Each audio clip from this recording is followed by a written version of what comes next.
Recording in progress. Calling this meeting to order. Will you all please stand and join me saying the Pledge of Allegiance? I pledge allegiance to the flag of the United States of America and to the republic for which it stands, one nation, under God, indivisible, with liberty and justice for all.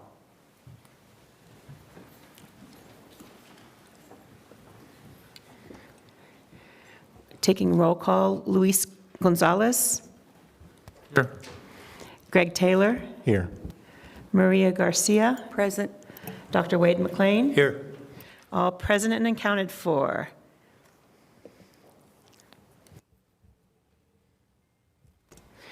We want to acknowledge that Pima Community College is on the original homelands of the Tohono O'odham people and the Pascua Yaqui, who have stewarded this land since time immemorial. The practice of acknowledging the land of these sovereign nations brings to the forefront their enduring connection to this land, regardless of historical and current colonization practices. Let's also acknowledge that we all benefit from these lands on which we work and learn. We encourage each of you today to learn about the land we inhabit, the tribal communities connected to this land, and the ways in which you can contribute to restorative practices related to land and community. Thank you. Now moving on to public audience, call to the audience. And our first up is Ari Clifford.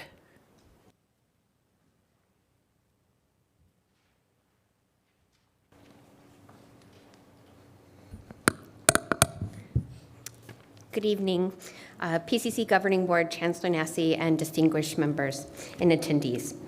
April 23rd, 2024, or 7 months ago, the Department of Labor mandated the minimum salary for exempt employees. This is detailed in the Governing Board agenda tonight as an informational item 3.7. November 1st, PCC notified 186 employees, or 1/3 of the exempt staff, that they were being reclassified to non-exempt or hourly staff. Exempt staff are directors, supervisors, managers, coordinators, and administrators that are, that help fill in the cracks when people are out sick, on vacation, during peak periods. They work extra hours, complete special projects, and perform outreach events. This means that departments all over Pima now have to figure out how to do the same amount of work with fewer hours available. Hourly employees are eligible for overtime and shift differential and compensatory time, which none of us budgeted for, and we have exactly 27 working days to figure it out. I am also concerned for the remaining 2/3 of the exempt staff that will have to pick up the slack. I am concerned that there will be a reduction in services to the students and to the community due to these changes. Our spring calendars are published, our outreach events are scheduled. I am concerned about the HLC visit in regards to shared governance. That section, given the circumstances that affect compensation and working conditions for employees, when no communication was provided on this topic in the past 7 months to any of the employee groups. No feedback was garnered from supervisors, managers, directors about how transitioning 186 people to non-exempt staff could affect their areas, responsibility, and how it would affect the students in our community. Additionally, doing some research at other institutions, it is clear that exempt staff to non-exempt staff was not the only solution that could have complied with this law. PCC's Board of Governors graciously approved a salary increase for employees in June of 2024. In the announcement to PCC employees, the Classification and Compensation Department announced they expected another change in January of 2025. So in June of this year, we should have been informed and consulted. I am disappointed that we have several employee areas, Staff Council, Faculty Senate, AERC, All College Council, that could have given feedback, potential solutions that could have made it easier to implement with less people affected. It should also be noted that another lift is expected in 3 years. And the exempt salary grade 6 will be on the chopping block, because as it is right now, before the 3-year increase, it's only a $1,000 difference. If I initiate a change as a leader, even if it's a regulatory mandate, shouldn't I be responsible for reaching out to the stakeholders in advance to ensure that it will not negatively impact employees, students, and the community that we serve? I appreciate your time to hear my comments.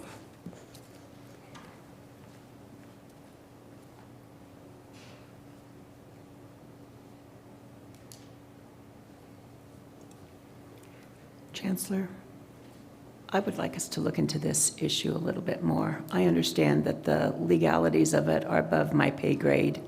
I don't necessarily understand the whole situation, but this is sort of reminding me of 6 years ago when 6 weeks before summer school happened, my classes were canceled and I was left with having to figure out how to, pay for stuff during summer.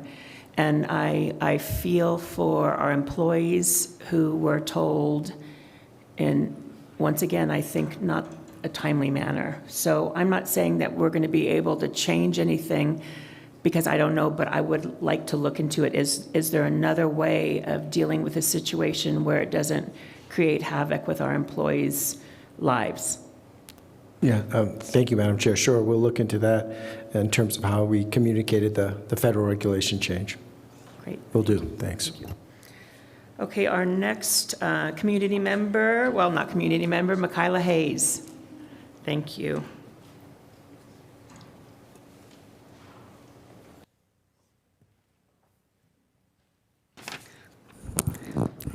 Good morning, board members. Nope. Good evening, board members, Chancellor Nassy, colleagues, and guests. I'm Michaela Hayes, PCC EA President, Math Faculty, AERC Co-Chair, and one of the writers for our HLC Assurance Argument. I want to start off by saying thank you to Wade McLean, Maria Garcia, and Luis Gonzalez for your service to Pima. I'm honored to have worked with you, and I want to publicly thank you for your tireless commitment to asking questions and exploring what's best for students. And I thank you for donating your time to this board to make PCC the best place possible. Your collaboration and cooperation and commitment to a new board dynamic this past couple years has brought about what I consider to be amazing change. You've elevated employee morale by ensuring shared governance is discussed and holds a high level of importance, particularly with the passage of changes to BP 1.25. And thank you to Teresa and Greg for part of that too. I'll thank you more later. Great things come from shared governance done well, and I hope to see the communication and collaboration with employees and administration grow. One of the items, information items tonight, as you just heard, is a notification of something we spent almost 2 hours discussing at the last AERC meeting. It's not a small impact to staff, as it will be affecting, as you heard, about a third of our exempt staff workforce. There are implications for positions beyond being non-exempt, such as the inability to teach as adjunct faculty, which still need to be discussed through AERC. I do want to say Andrew and Tina worked to make sure spring is taken care of. So I want to give them that. We're covered for the adjunct faculty concern for spring. The AERC would love to continue and have discussions regarding placement of jobs on the salary schedules prior to January 1 to see if there are any groups of exempt employees that we could potentially move to not be affected by this change. AERC and the employee representative groups were not informed of this change prior to emails going to staff and information sessions being held. We have communicated the challenge this brings, as typically one of the first places that people turn to with questions is their representative group. There should have been significant stakeholder input and conversations prior to the announcement of the implementation of this change, even if the outcome may not have been different. As I said, I hope we can have more conversations prior to January 1 to potentially lessen the impact of the exempt staff workforce.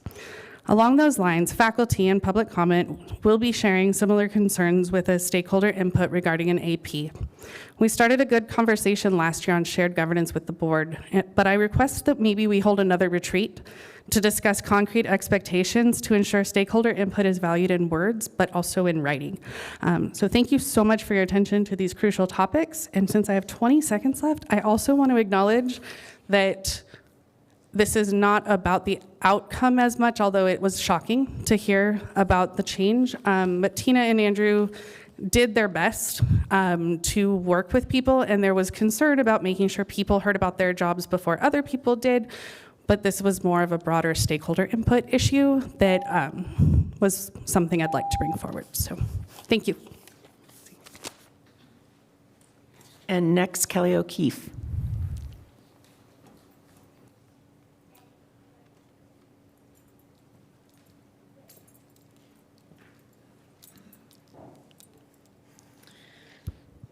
Always got to move the mic down, excuse me.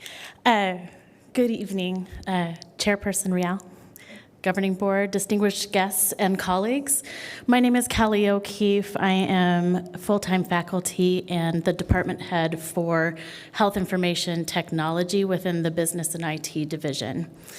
I wanted to speak with you all today to bring attention to an AP, as Michaela mentioned earlier. AP 3.25.07 has been changed recently. It was part of a huge group of APs that were under review and open for 21-day comment. I think there's about 40 of them that were approved in May of this year. And because there are so many of them, there was not sufficient time for faculty to review all of them in great detail. One of the details of this specific AP is that 1 credit hour of an internship course should equal 160 hours working. Now, to give you an idea of currently what we're working with, I have a 3.5 credit hour internship course in the Health Information Technology department. That 3.5 credit hour course expects our students to complete 144 hours of work at their site. So we're going from 144 for a 3.5 credit hour course with half a credit hour lecture component to a 1 credit hour course and expecting them to do more work, okay? This is great concern to me, to everyone who has a program, faculty, and deans. Not nearly enough of them were involved in the writing of this AP. We have recently, we being Faculty Senate and Senate officers, discussed this at our Faculty Senate meeting, as well as had a meeting with administration. And I've been assured that these corrections are going to be made. However, I wanted to bring it to your attention that yet again, faculty and academic deans were not involved in creating these administrative procedures and how it is affecting our programs and how it is affecting our students in the long run. And of course, how it's affecting our community. So thank you for listening to me tonight, and I hope you have a wonderful one. Thank you. Thank you, Kelly. We have had some conversations about this. HLC needs us to be aware that they are requiring information about the credit hour, and we have not been prepared in the past for that response. So I think what the latest we heard is that we're going to tell HLC that this is what we did. It will go into effect at some point, but we will redo the procedures that we have set forth at the college, where we'll make sure we have input and you know, we do the 21-day comment, something like that, to make sure it's done properly. So thank you for your time. I just want to mention that this is part of democracy, right? Where we all have an opportunity to express what we're happy with and what we're not happy with. And even if it's not the perfect situation, it means that we all have to just buckle down and work that much harder together to make sure it's the best product for our students and for our employees. So I know that for all of you who spoke at the call to the audience, I know it's frustrating, these issues, but thank you for working with us to make sure that we make it the best possible. So I know you're frustrated and upset, and we feel for you, but we want to work together to make it better for everybody. So thank you all. Okay, and now we have a wonderful segment of our schedule where we are going to be giving board recognition and awards to students and to employees for the amazing people you are and the amazing things you do. And what we're going to have, Dolores is going to come up and read off the names. The board members, if we can all come down, stand here in front, we'll shake hands. And then once each segment, Dolores, you'll tell us when the pictures are going to be taken. Okay, thank you. I will be happy to. Thank you, everyone. We have several guests who are joining us tonight to help celebrate these recognitions, and they are for students and employees and usually community partners as well, but tonight we're going to be celebrating students and employees only. And I'd also like to thank our governing board members. This is your last meeting, and so Dr. Wade McLean, Maria Garcia, and Luis Gonzalez, thank you for your service and commitment. It's been an honor to work with you, and I continue enjoying working with Chair Real and Greg Taylor. So we will begin. What's going to happen now is we are going to introduce this year's honorees, and we have the names posted on the screens by groups, by students, employees, and we will announce their achievements as we call their names. So this is to the audience. Please hold your applause until all members of that group have received their certificates. We're going to do them in chunks, in groups. So folks will have the opportunity to shake hands with the board members and the chancellor, and then also to have a group photo together. Okay, and to the honorees, as I read your name, please come forward to receive your certificate, which will be over here, and, oh, okay, either way. Thank you, Jeff. And stand to the side until the entire group has received their awards. So you'll shake their hands and then stand to the side over here. Once your group photograph has been taken with the board and the chancellor, we ask that you return to your seats until all honorees have received their certificates. And to the chancellor and to the board, I invite you to come forward. You've come forward. Thank you very much. You've done everything. I don't even have to say that. Okay. For our first group to be recognized are PCC students who have received special awards and recognition. I will call the students' names in groups so they can have their photograph. So the first one is Ethan Tees. Is Ethan Tees here? Excellent. I would like to shake your hand too. Thank you. And I'll describe a little bit about what you are receiving. So Ethan represented Pima in the 22nd Annual Undergraduate Collegiate Ethics Case Competition at the Eller College of Management. And Pima was the only community college competing in this competition, so that's great. So yes, thank you, stay there. And then we have Caden Bratland. Caden, I'd like to shake your hand as well. Yes, you're welcome. Congratulations. So Caden also represented Pima in the 22nd Annual Undergraduate Collegiate Ethics Case Competition at Eller College of Management, the University of Arizona. And then we also have Amber Owens. Amber. Oh, yes. And who's this? This is my son, Leon. Leon, can I shake your hand? Thank you. Very nice to meet you. Congratulations. And so Amber is the winner of the Arizona Association of Lifelong Learning Adult Basic Ed Student of the Year Award. So let's give them all a round of applause.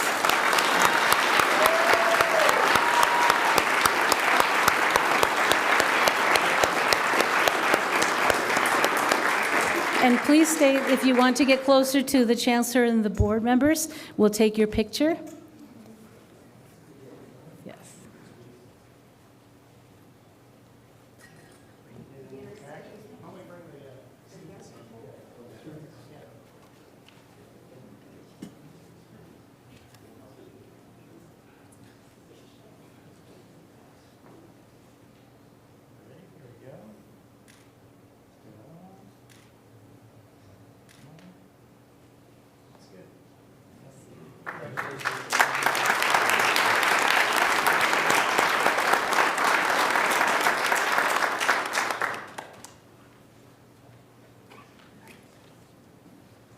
Excellent. All right, so now we'll continue with our final group of recipients that will be recognized, and these are our college employees who have received honors and awards outside of Pima Community College, and we have a robust group. So first, we are going to start off with Imelda Davidson. I know I saw Imelda, there she is. I'd like to shake your hand. Congratulations. Yes. So Imelda received the National Council for Marketing and Public Relations District 6 Medallion Award finalist for submitting Center for Transportation and Logistics brochure, sports schedule posters, and sustainability. So she actually won the gold award for the Center of Transportation and Logistics brochure. Congratulations, Imelda.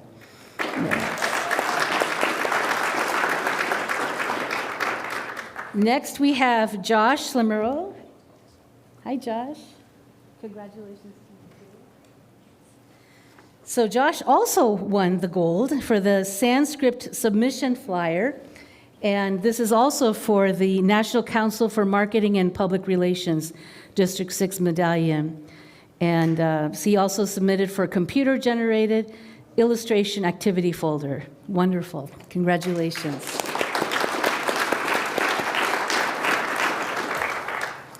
Next, we have Officer Barry Marowitz. Is Officer here? Yes.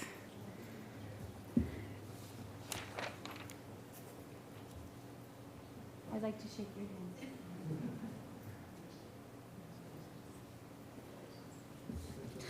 So Officer Barry Marowitz, honored by Mothers Against Drunk Driving for Pima's DUI Officer of the Year.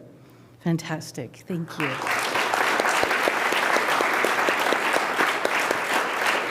We also have Officer David Nasser, awarded the Sons of the American Revolution Law Enforcement Commendation.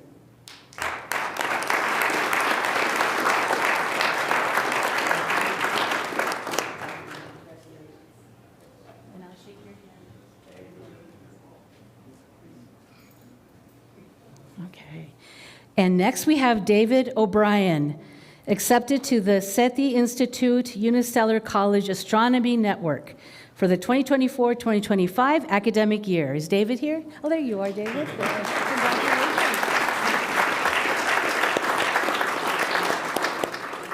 Now we'll do a break for a photo.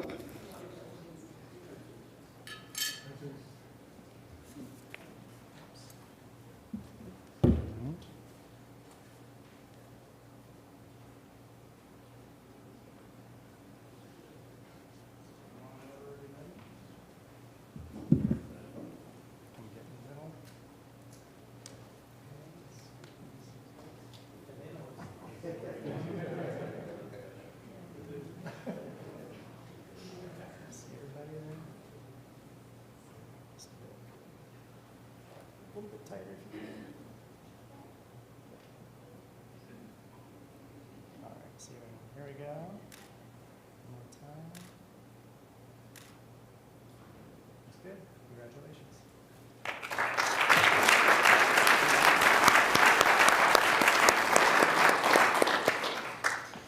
So we have the next group, and there are a few names here.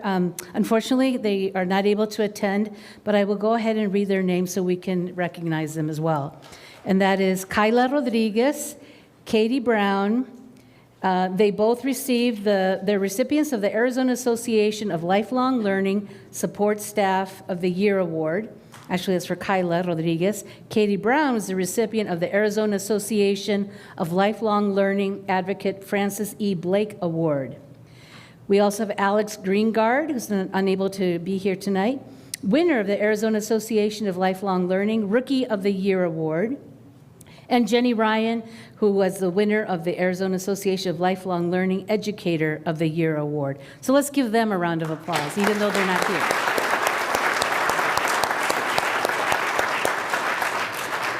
The next award is to the CIS department. Do we have the CIS department here? Yay, you're all here.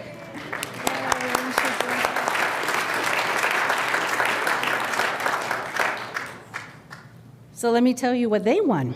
They were awarded the Arizona Association of Lifelong Learning Excellence in honor of Jerry P. Tang Award. Congratulations.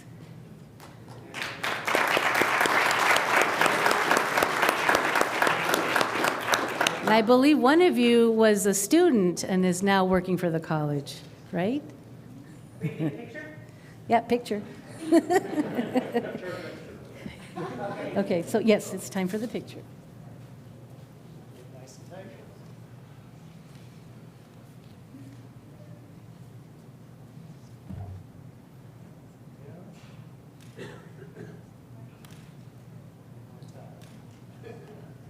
Congratulations.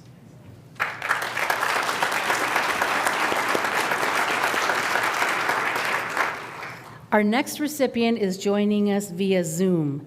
Is Haley Hart here? Haley, are you there?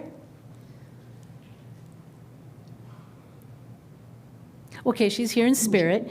So she is the recipient of the 2020, oh, she is. Haley, hi. Hi. Hello, we wanted to congratulate you, and I will share with everyone what you received. You are the recipient of the 2024 Award for Excellence in E-Learning, National Association of Student Personnel Administrators Graduate Associate Program. So we would like to congratulate you. Thank you. You're welcome. You'll have to come back so we can get a group picture. Thank you, Haley. Next we have Ann Huth. Is Ann here? Okay, Ann is the recipient of the 2023 Award for Excellence in E-Learning, Outstanding E-Course Designer or Design Team. So congratulations, Ann. We have also Clint Mossman. Clint, recipient of the 2023 Award of Excellence in E-Learning, Outstanding E-Course Designer or Design Team. So congratulations to Clint. Next, we have Marco Celaya Salcido, recipient of the 2023 Award for Excellence in E-Learning, Outstanding E-Course Designer or Design Team. Is Marco here? No? Okay. And we have Dr. Noah Fay. There he is. Excellent. Come on down. And Dr. Fay is a recipient of the 2023 Award for Excellence in E-Learning, Outstanding E-Course Designer or Design Team. Congratulations.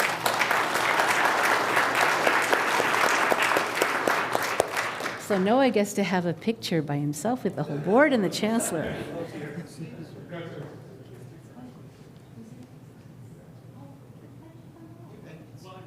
Oh, the next one, okay. But it's the same board. Oh. Thank you.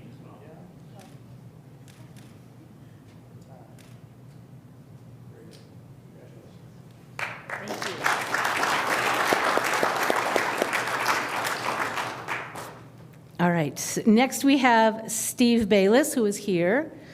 And Steve is the recipient of the 2023 Award for Excellence in E-Learning, Outstanding E-Course Designer or Design Team.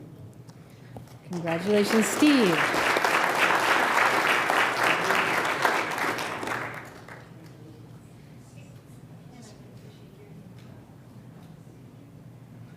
Is Adam Baldry here? Adam Baldry? Adam is the recipient of the 2023 Award for Excellence in E-Learning, Innovative E-Learning Technology. Congratulations to Adam. Brad Butler. Is Brad here? Also recipient of the 2023 Award for Excellence in E-Learning, Innovative E-Learning Technology. Congratulations, Brad. And joining us via Zoom is Kim Lisa Duchisella.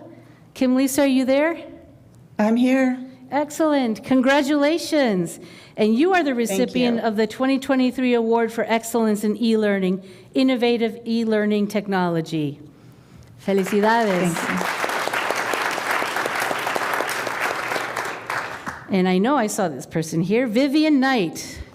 Yes, Vivian, recipient of the 2023 Award for Excellence in E-Learning, Outstanding E-Learning Faculty Award. Yay, Vivian.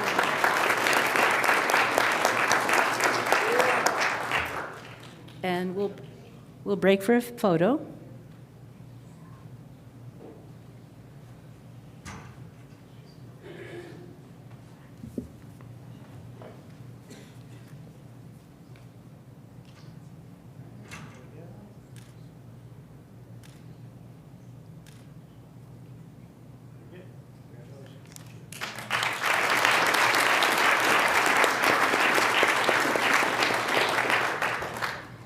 Okay, we have someone else joining us via Zoom, and that is Mary Jo Chimlewski.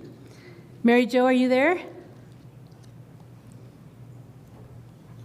Okay, well, Mary Jo is the recipient of the Lifetime Achievement Award in honor of Gary A. Iyer from the Arizona Association for Lifelong Learning. Congratulations, Mary Jo.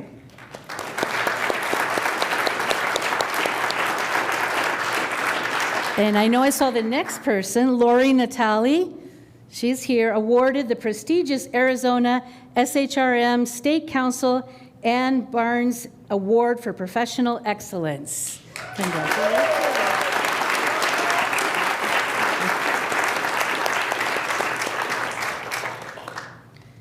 We also have Samira Duarte.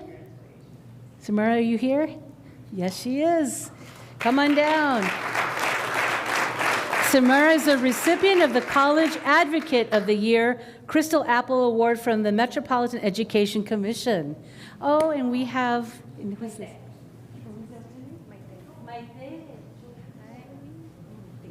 Yes, and little Maite.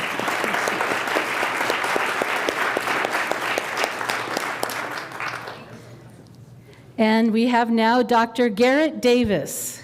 Dr. Garrett Davis, are you here? Dr. Garrett Davis is a recipient of the 2024 College Educator Award from the Southern Arizona local section of the American Chemical Society. Congratulations, Dr. Davis.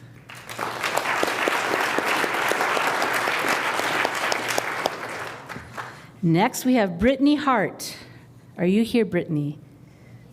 Oh, she's online. Okay, Brittany, hello. Hi. Hi.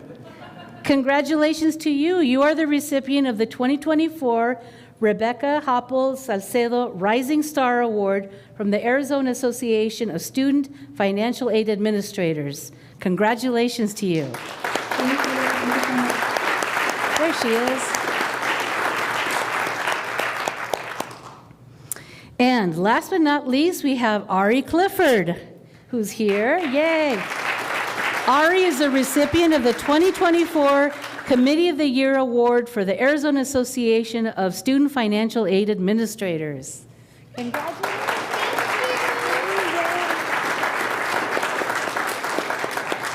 And we will break for a photo.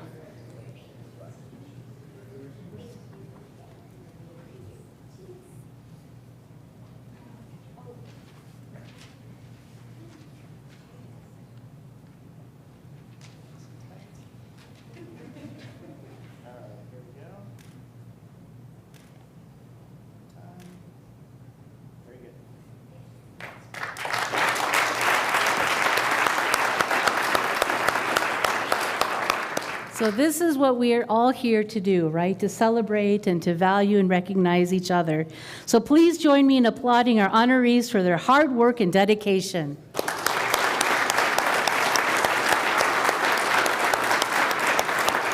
And now I'll give it back to the Chancellor.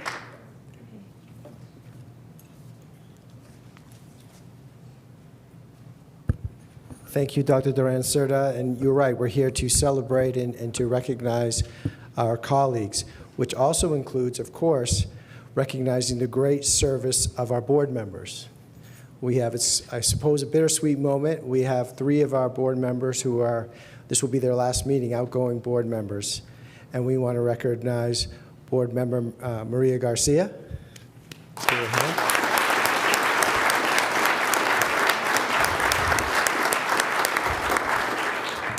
Board member Luis Gonzalez.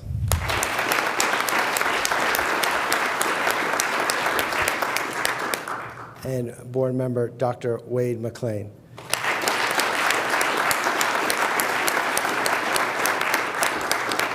And before I turn it over to our esteemed board chair, I just want to say I've only known you for a half year, a few months, but it has been an absolute honor. Thank you so much for all your support, all your guidance, and bringing me on board to this outstanding institution, this great community, all of you. Wade, your insight, your wisdom has been invaluable. Luis, we spent some good time together. We had a great meeting yesterday at the Pascua Yaqui tribe, and Maria, muchas gracias. You're helping me with my Spanish, and I appreciate that, but you've been also just a wonderful colleague. So thank you for your service. As we know, our board members are volunteers, and they really, really work for it. There's a lot of work that goes into it, so it is very much appreciated, and thank you very much.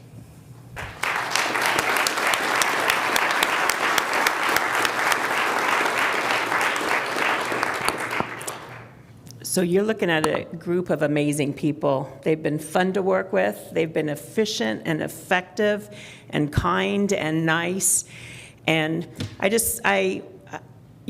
all of you are amazing. Greg, you're not leaving yet, but you're amazing too. So we do have some plaques for them. And then also, I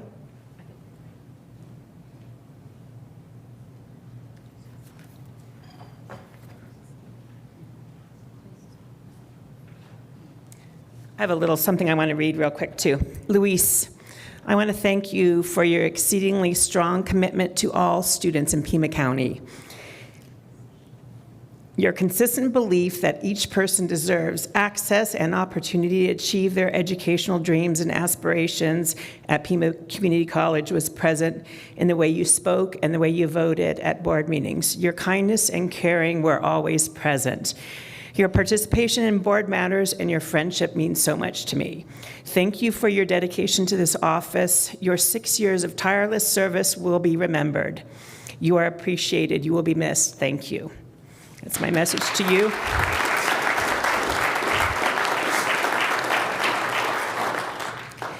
Maria Garcia.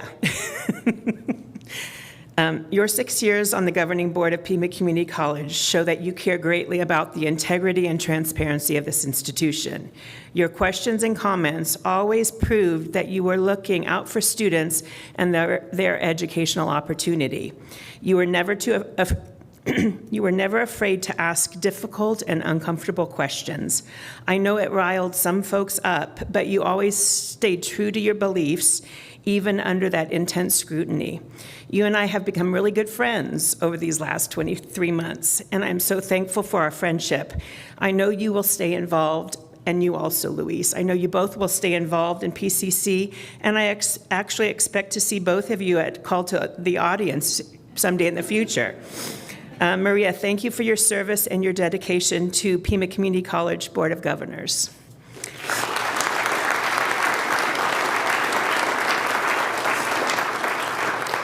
And Dr. Wade McLean, we were so fortunate when you were appointed to the governing board of Pima Community College.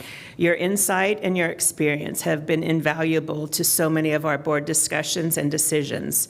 The 2-year commitment that you made to this board has passed way too quickly, but we have had numerous opportunities to grow as a board and to work better together because of you. I appreciate your support, your tutelage, and your guidance. I will miss you and your advice and your humor in our meetings and in the future. Thank you for your service and your dedication to Pima Community College, and thank you all for your friendship.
So these amazing students that we just recognized, and the amazing faculty and staff and administrators, just shows what an amazing place Pima College is.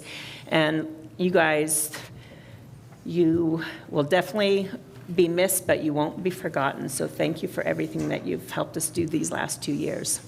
And now Marcy, thank you for being here and doing your presentations about the foundation and other things. Thank you. Chairperson Real, governing board members, Chancellor Nassy, faculty, administrators, staff, students, and guests, thank you so much for the opportunity to address you this evening. So as you know, Pima Foundation is a philanthropic partner to the college. We support the students, faculty, and programs that are important to the institution and the region, and we are thrilled to be able to provide you with some information about what we have been doing since our last conversation. So I think the day after the last board meeting, we had a welcome reception for Chancellor Nassy and his wife, Krista. And so many of you were able to attend, and it was a wonderful celebration, and so welcome. We hope that you continue to feel a bigger part of the community, both of Pima and of Tucson. And then right after that, several of us left and went to the National Association for Community College Entrepreneurship.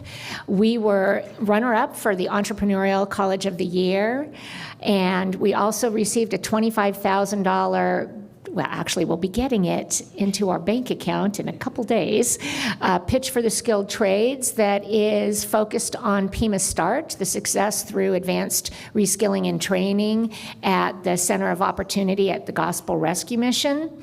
And so here's some pictures of several of us who were there, and I had the privilege of serving on a panel. And then our Rotary Car Show, the Rotary Club of Tucson, of which I am a member, we are also the beneficiary from the proceeds from the car show. That also goes to Pima Start. And so you can see here, Chancellor Nassy was the Grand Marshal of the car show. So there he is in the Grand Marshal golf cart.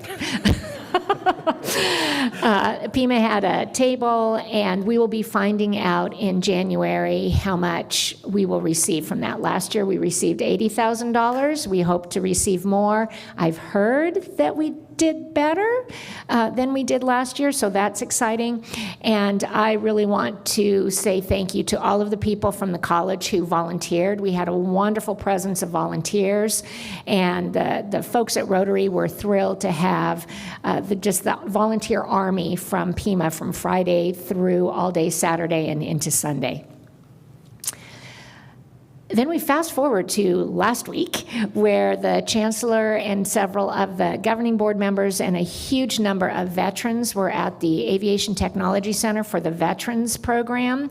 And the quilt club, I can't remember their name, but they do these beautiful quilts, these quilts of valor, and there were probably about 20 different veterans who received these. And if you haven't seen that ceremony, it is truly moving, touching.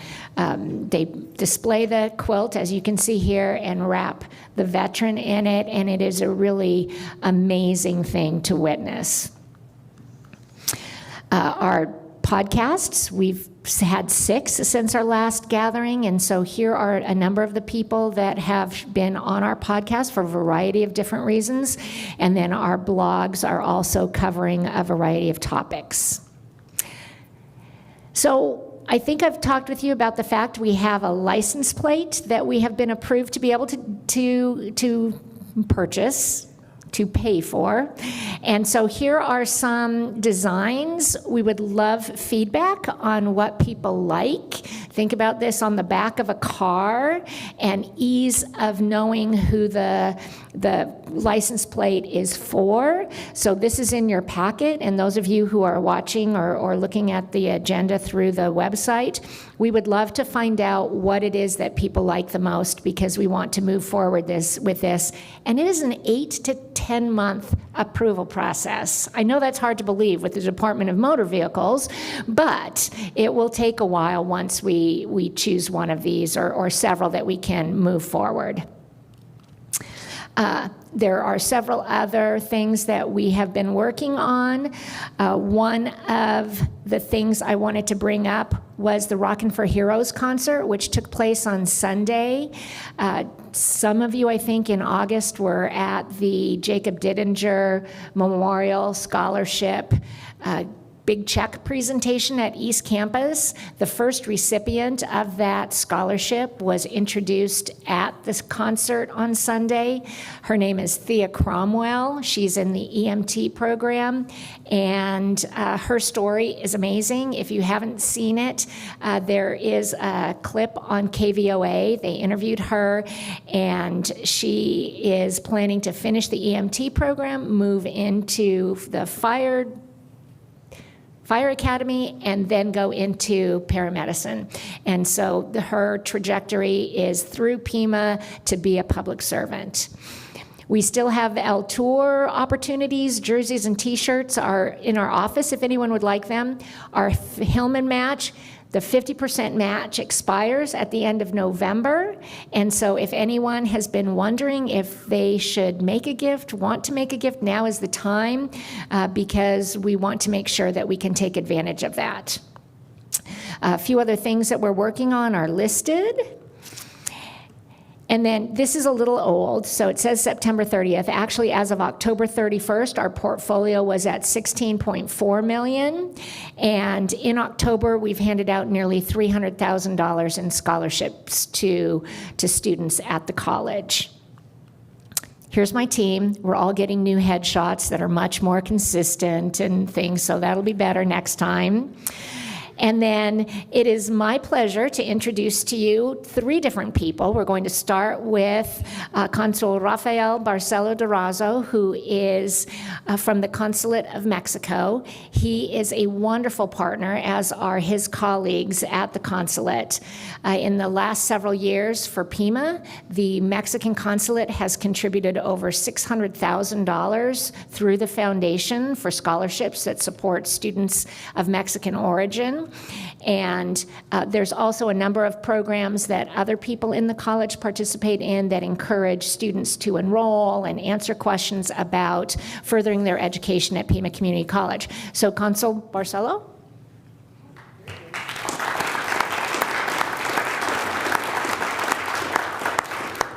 I have 2 minutes, and that's very efficient but cruel for a diplomat. But thank you so much for that opportunity. Esteemed members of the board and Chancellor, very happy to be here. Just to talk a little bit about what IME Becas scholarships stands for. Actually, they stand for Institute for Mexicans Abroad Scholarships. And the idea thus that the government of Mexico feels the shared responsibility to help communities that are living abroad but are still part of our big Mexican family. And the government of Mexico has seen that for people of Mexican origin living in the United States, they knew that having access to higher education will actually also mean having social and economic opportunities within their own communities, but also that they had some challenges, particularly regarding the linguistic proficiency of English, not only of the students, but also of the parents. And that actually for education, it is very important, not having the enough support of the parents because they don't speak well the language, but also because of the migratory status, sometimes that meant that the movement of the families, and that brought some challenges. So almost 20 years ago, IME Becas Scholarship was created, and it has granted from the Mexican government more than $22 million for people of Mexican origin, predominantly in the United States. I'm very happy to see that more than $500,000 have stayed here in our community to support people of Mexican origin so they can keep contributing to this fantastic community of Southern Arizona. And in the way they have been contributing for these communities, they can also receive some support. And on a more personal note, one of the things that I've enjoyed the most since I got into Tucson is reading the testimonials of the people who received the IME Becas, because it's this form of support it's not only the financial means to make the ends meet at the end of a semester, but what they have shared with us is that they feel the support of the community, is that they feel a sense of empowerment of other people are actually rooting for them in those processes. So we feel very, very honored to be part of this community. We have the program of educational opportunities with Pima Community College, with Alma Uveta helping us, and with Pima Foundation and the wonderful leadership of Marcy.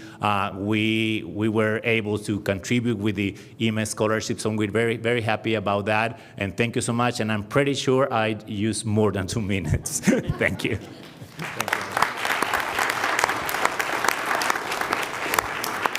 So one of the things that we started last year with the consulate is we do a reception for the students and their parents at the consulate and welcome them to being part of the Pima family and recognize the hard work that everyone in the family contributes. And so we are continuing that new tradition, and so we are doing that later this month. Now, are Lynetta and Danielle here? All right. So I would like to introduce to you Lynetta and Danielle. These are the two students who created the artwork that the governing board and the chancellor will be using for the holidays. And so we would love for, if you have anything you would like to say, you are welcome to. If you don't want to, that's okay too. And also, I would like, I'm not sure who's who. I'm Lynetta. So we have, on behalf of the foundation, we have some checks to thank you for your art, and so hopefully you will be able to put those to good use. So thank you for your talent and sharing it with all of us. Oh, whoops, there we go. You want me in there? Okay.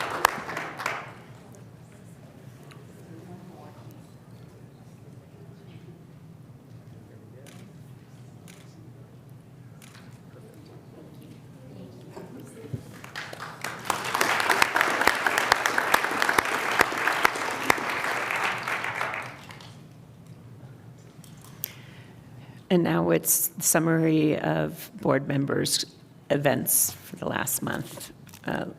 Luis Gonzalez, are you ready to say your last comments? Well, this month has been very interesting. I know that I'm going to just highlight one of the meetings that we had, the Redford Women. I think it was great that we attended there. We met new friends, and more important, really reflected back to my own family, because I think it's coming back to women. I have 5 daughters, no sons. But those 5 daughters are really, really involved with each of their families as well, too. And coming back to what the event was, not only the Heart Institute, but also the Cancer Institute as well, too. I am a cancer survivor as well, too. And we firmly believe in reference to the power of prayer for each individual as well, too. I think it's something that we believed in reference to me as being a Pasco Yaqui. It's very powerful, but I think it's powerful for everybody, and each individual, as you guys are, as a community, and also the out there in the video or the virtual place that we have. It really hit to me, and I met new friends, and I think it went great. And I just want to say in closing, in reference to our acknowledgement, in reference to the last almost 6 years, it's been a pleasure. It's been a great pleasure in meeting new friends, but also meeting new faculty and staff. But also we have the commonality in reference to we want the best for all students. That's the bottom line, as we said over and over before, and even I said it last night when we had a community meeting. I said, we want the best for our kids, young people, student success, but more important, community success. because Pima Community College, there's a word that's la comunidad, community. It belongs to everybody. I think we all have a sense of ownership, but also the sense of ownership is only the beginning to our young people that were here a while ago, and those are our future students of tomorrow. I think it's one of the things I've always done in the last 3 decades, advocating for education, but more important, advocating for the communities as well too. There's a saying that with every ending, there's a new beginning. Being this is the last board meeting, in January, I will continue to do what I've been doing, advocating, promoting, really bringing up the people that I know that need the help, and just being a little voice for them as well too. I tell my people, whoever, I'll stand beside them. If there's an issue, concern, I'll stand beside them. And just to make them comfortable, but more important, for me to be there for everybody. And I thank everybody for allowing me to be here for the last 6 years, and it's been fun, it's been great, and I look forward to another new chapter as well too. Thank you, everybody. Gracias.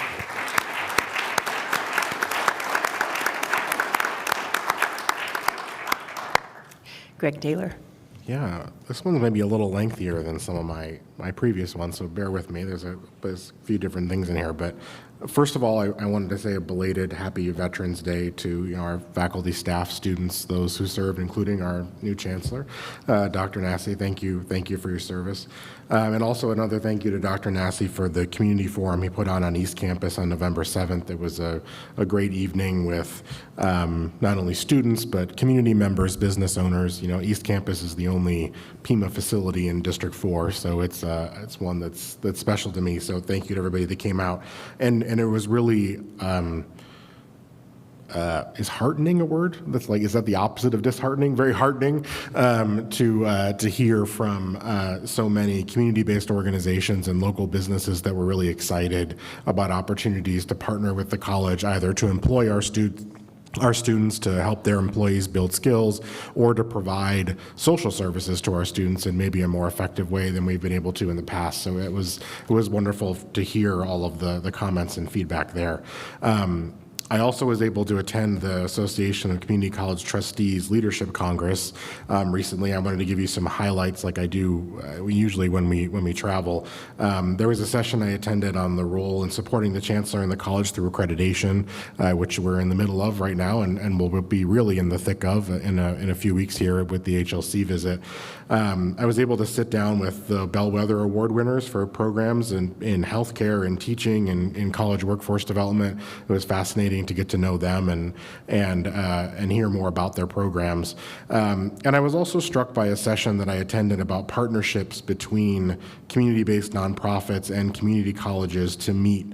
This session was specifically about housing needs, but about social needs in general, and how a lot of community colleges are finding it more effective, rather than trying to build these programs internally, to partner with community-based organizations that are already tackling these challenges and are finding some really effective solutions. So there was a community college from Oregon that was presenting on that. I thought that was great. And then a session that I thought would be applicable, and I think probably is even more now, was titled "How to Operate Effectively as a Board in the Context of a Supercharged Political Environment," which we're in the middle of now, and continuing to be in the middle of. So.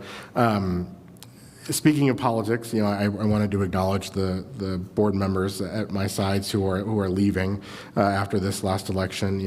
Maria, your fearless speaking of truth to power, providing a voice for the marginalized, is always something that I've admired in you, and I'll miss hearing that every month, or more than once a month when we come together. So I wish you all the best, and thank you for your service.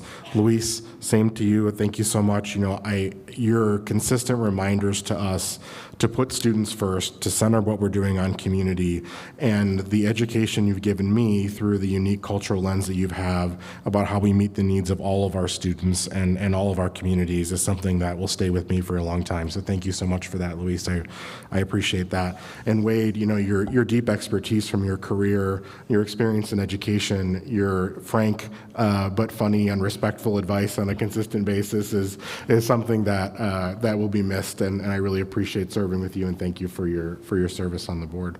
And then finally, you know, I wanted to say, no matter what you're feeling right now, whether it's about this election for this board or other local elections or national elections or whatever it might be, know that it is our responsibility as a board and a responsibility that we will hold the leadership of this college to make sure that every student at Pima is respected, heard, and safe, no matter what the political environment is. That's something we take very seriously. It's something we'll continue to take seriously. You know, we will fight that good fight with you all, no matter what the politics are in terms of what they evolve. So please, if you're feeling negative about what happened, please take some reassurance in that. If you're feeling positive about what happened, no matter which one of those camps that you're in, know that we're going to need leaders beyond this 2 to 4 years that we have in front of us. And Pima College is there for our students to help get you to where you need to be so that you can be leaders in this community, whether that's a political leader, whether that's a leader in your career, whether it's a leader in academia, whatever your future might hold. We're here to make sure that you get the education that you need. So if you're thinking about whether this is the place for you, whether the place is a larger place or here, know that it is. And we will stick by you. We'll fight alongside you to make sure that you get the skills that you need, you get the education that you need so that you can be successful no matter what happens. And the last thing that struck me as I was actually having a conversation with one of the incoming board members earlier, and I hadn't really thought about it, but she mentioned to me that, you know, starting in January, we'll have 4 women on this board, and then me. And so I've certainly heard people who are expressing doubt about women in leadership, especially after coming out of this election. But I wanted to say that as sad as I am to see my colleagues I have now go, I am excited and honored to be serving on this board starting in January with 4 women, and all of you should be as well. It'll be a fantastic group, so I'm excited to welcome board members Barraza and Randall and Morales. I'm excited to work with them, and I'm very proud to be where I am. So thank you all so much. I appreciate it.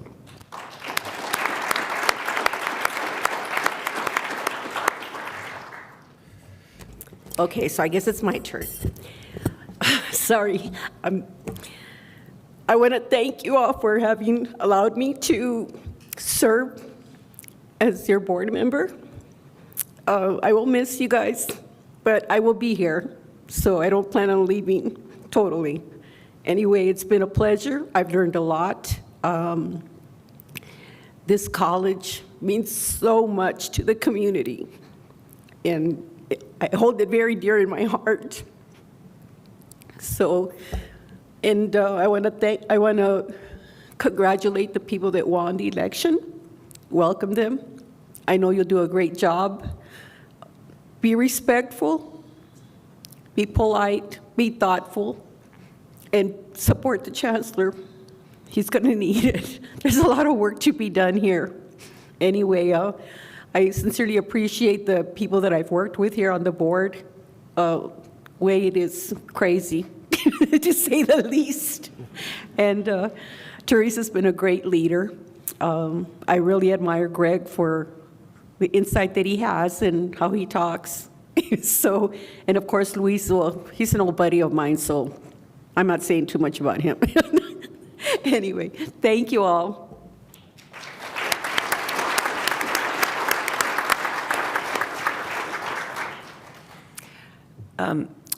I don't have a lot to say. It's been a busy month, but all of a sudden, poof, everything went out of my mind. But I did write 3 notes down. In section 3.4, which is information items, we don't really spend a lot of time on it. There are 3 really special people who are retiring from Pima College this go-round. Darlene Godoy, she's been at the college for 26 years. She was a really good friend of mine at the East Campus, and she was amazing. I remember needing rooms scheduled, and I went to her, and she fixed it like right away. She was absolutely amazing. So the college is going to lose an amazing employee there. Nancy Spalding has been with the college for 14 years, instructional faculty and Arts and Humanities Division Dean, and I've only known Nancy since I've been on the board, but she is dynamite. All of the art shows that she's had and the fashion shows and what she teaches. I've sewn my whole life, and in 45 minutes just sitting in one of her classes, I learned things that I wish I had learned 20 years ago or more. If you'd like to sew, you should take a class at one of those classes at the West Campus. And lastly, Leslie Wang, she's been at the college for 26 years too, and she is employee processing manager at the Employee Services Center. I never knew her in person, but I saw her name on so many things over all the years. And she was another person with so much institutional knowledge and great skill. And so we're gonna, even though I know retirement is a great thing, we're going to miss you three. So if you know these people, tell them thank you from all of us at the college, because they did a great job, and we're just really appreciative for all of their energy and effort. Thank you for being here. And our last comments from Dr. Wade McLean. Thank you, Teresa. I'd like to briefly explain how I started this journey. I had heard through the community and also in the press that there were some very difficult conversations happening at the board meetings with Pima Community College, and comments were made, personalities were exposed, and the district was not moving in a very positive direction. So in addition to that, there was trust issues amongst board members and concern about the accreditation of this college that means so much to this community. There was a lack of collegiality between the board members, and I thought I could help. So that conversation happened at my home with my wife, June. Yay, June.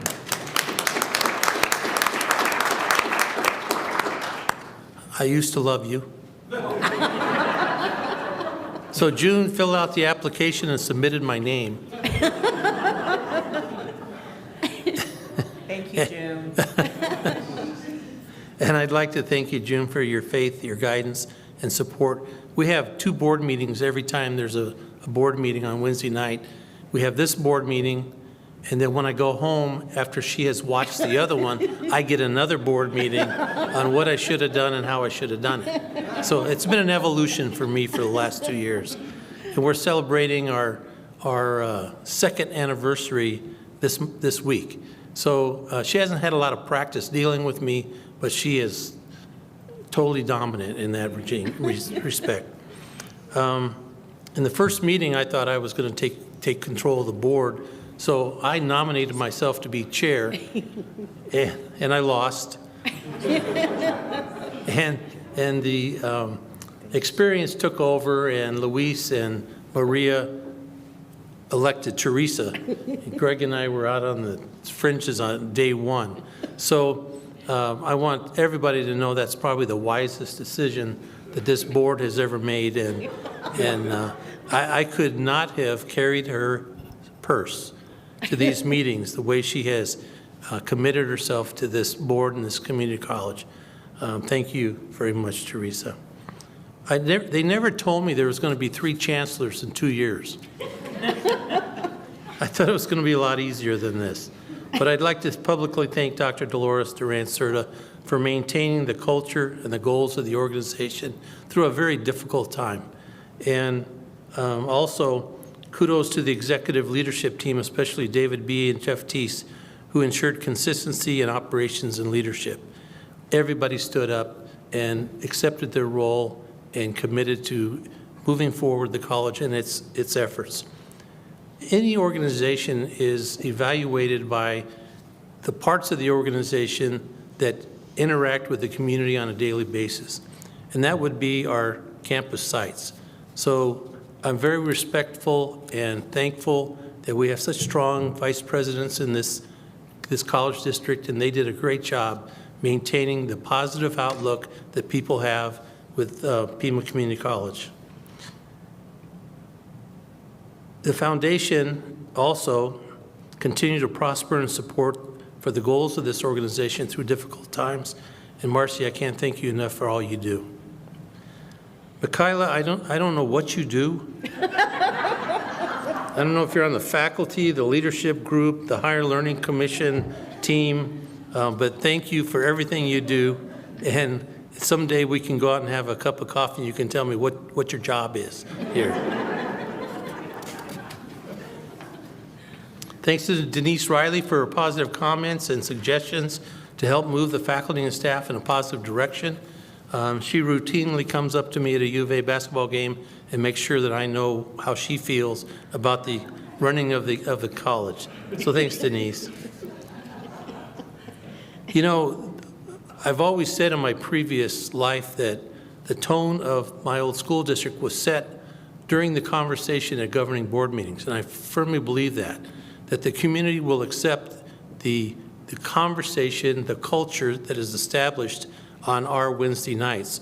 So I want to thank the entire board for the way they have acted towards me and each other, and know that they have a commitment, a respect and understanding and acceptance of differing views, and able to make a good, hard decision when it has to be made based on their core values. And to them, I say thank you for all you've done. The building of the budget should be consistent with the college's core values. The budget should not be built around the need to balance it with expenditures. Taxes and tuition should not be set to balance the need for a staff raise or increase in faculty staff, administrative increases, but a function of what needs to occur to maximize student successes and enrollment. The board needs to have a conversation regarding the effect of tuition increases to student enrollment increases. Should student tuition be reduced to increase enrollment? Is a study needed? Instead of saying a $2 increase per unit, discuss an increase on the effect of the student that's carrying 15 to 18 units and what that might do to their educational goals.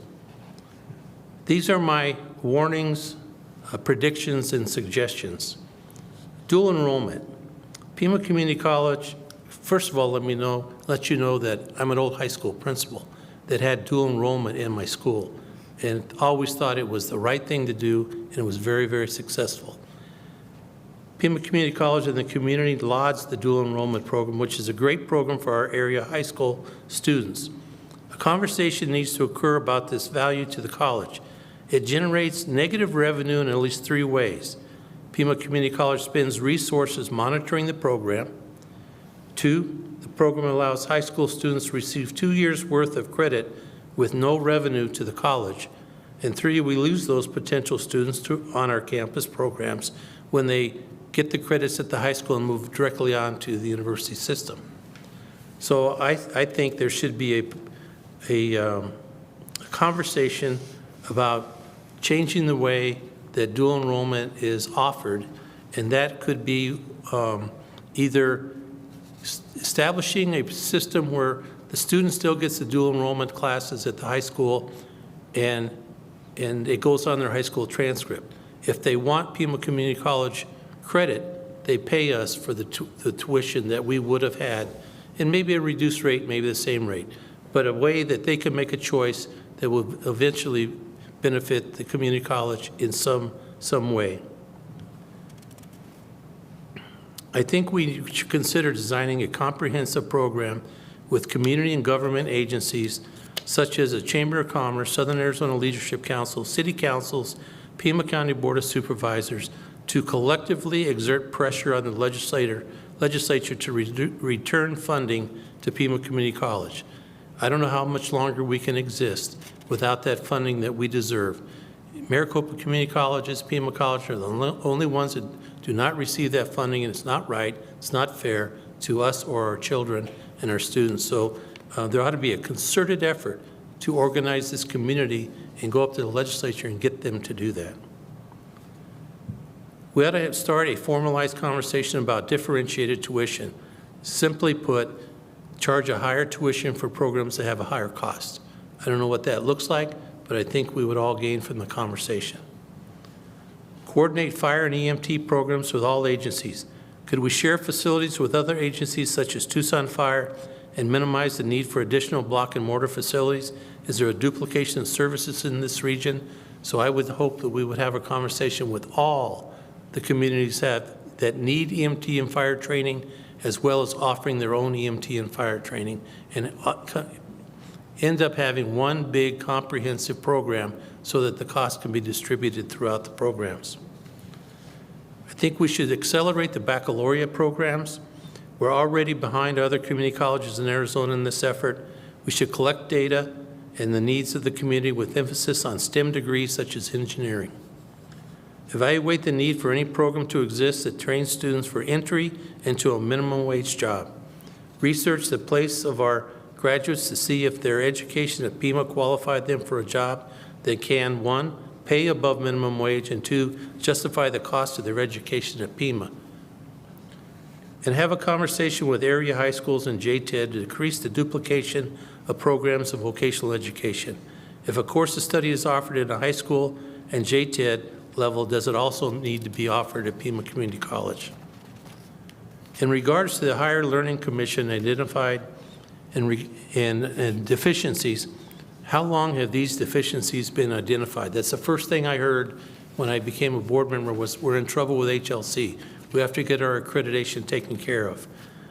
Why has this not been corrected? Is this a personnel problem? If so, the people need to be replaced. Is there enough accountability? And how much has Pima been spending to write reports, et cetera, to get the college to the accreditation process? Thank you, Wendy, and your team. I think the HLC conversation when I first got here was the board's really in trouble and they're going to get us to lose our accreditation. Well, I'm here to tell you everything all the feedback that we have received from the HLC consultants is it's not a board issue. It has to do with some of the programs at this college that need to be fixed, and they need to be fixed yesterday. I do not understand how it has taken so long and we're still dealing with the same kind of problems. To all staff, faculty, administrators, do the new board members a favor.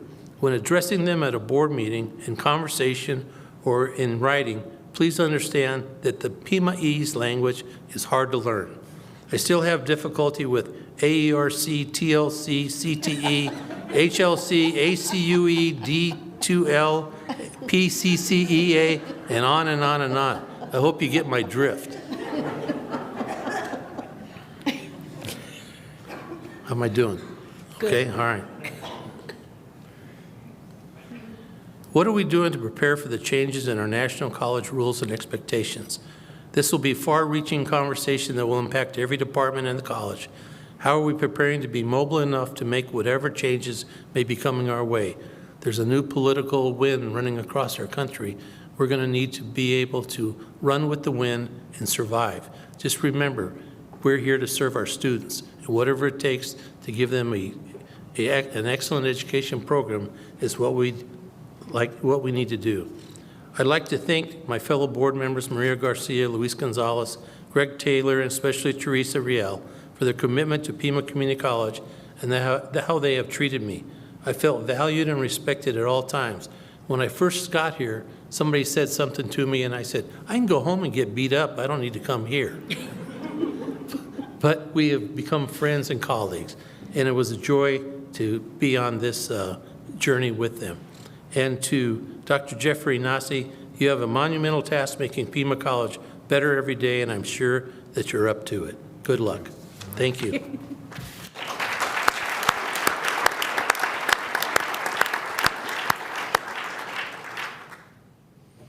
I move we adjourn. Thank you, but no. So I made a mistake. Denise Riley had signed up for Call the Audience online, and I failed to check that, so this is my fault. So we're going to let you have your few moments. Thank you, Denise, for being patient with me. No, actually, I planned it all because Dr. Wade McLean thought he would have the last word, and here I am. We've been bantering about this for a while. Good evening, Chancellor Nasi, members of the board, esteemed colleagues, and guests.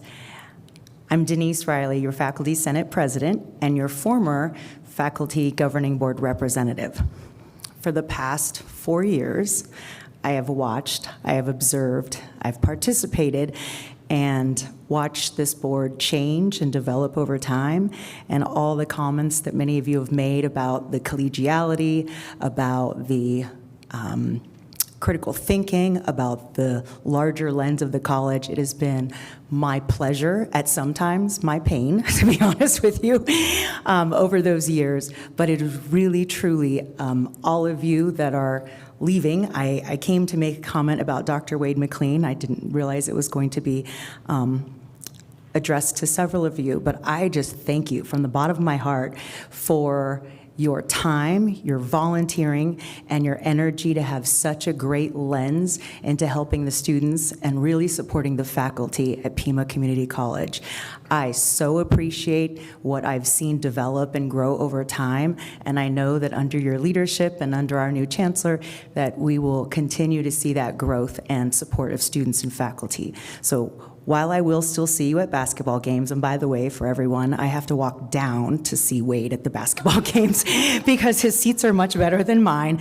I do want you to know that, you know, we've had our banter over time, and I'm a fellow resident of Marana, and so my children go to the high school with your name displayed at the pool, the Wade McLean swimming pool, and you have such a legend. You know, you're known as a legend. You're an administrator, a teacher, a coach, an advisor over the years, and I'm just blessed that you brought that wisdom and expertise over here to Pima Community College.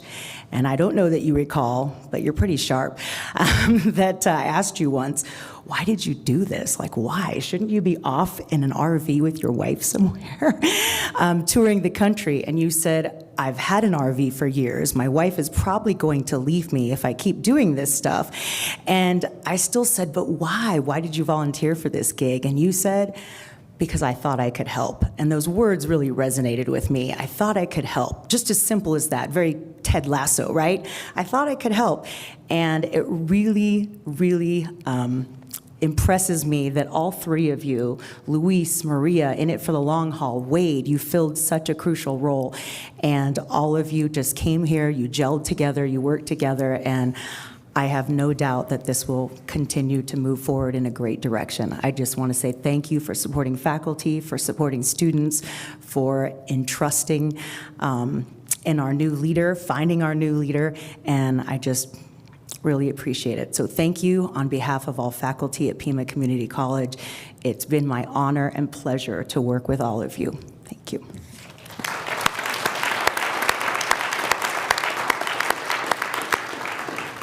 Thank you, Denise. Section 1.9, Pima's Mission Moment, and Francisca James Hernandez has students with her, and she's going to be giving us the next little bit of information. Thank you. Thank you. Good evening, board members, chancellor, colleagues, community members. My name is Francisca James Hernandez. I am faculty. This is my 24th year as faculty at Pima College. I am here and I am co-founder of a department called Ethnic, Gender, Transborder Studies, and Sociology, where we house also Mexican American Studies, American Indian Studies, and African American Studies. And I am here accompanied by two of my colleagues, Marcos Trujillo, right there in the back with the hat, and Dr. Tiffany Amorete Young, both sociologists, and Marcos also in Gender and Women's Studies. And we're just here to accompany and support our students because we were asked to have some student sort of testimonies.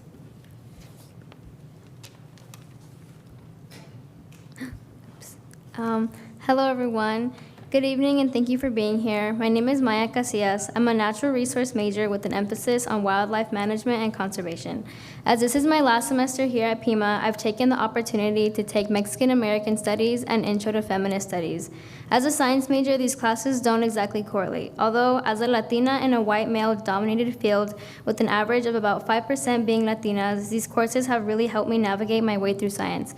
My Mexican American Studies course has taught and inspired me of the environmental injustices done to my community, as well as remind me of the injustices that Mexicans and Chicanos have gone through to give me an opportunity to even speak on this platform with you tonight.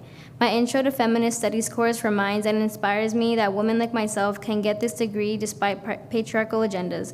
I'm thankful for these opportunities and plan to carry the knowledge gained from these classes in and out of my career and as a member of society. Thank you.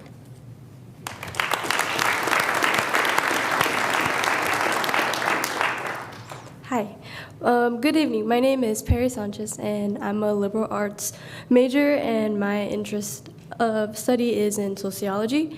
I've taken classes such as Mexican American Studies and Gender Women Studies, and these classes have really benefited me in many ways, and they've helped me improve in my academic performance, and they've made me gain a lot of critical thinking skills.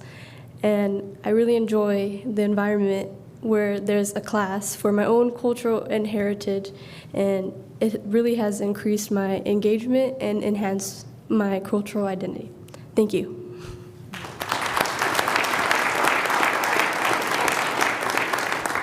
And Andrea, do we have Casper? Where's Andrea? Someone, Casper, are you there?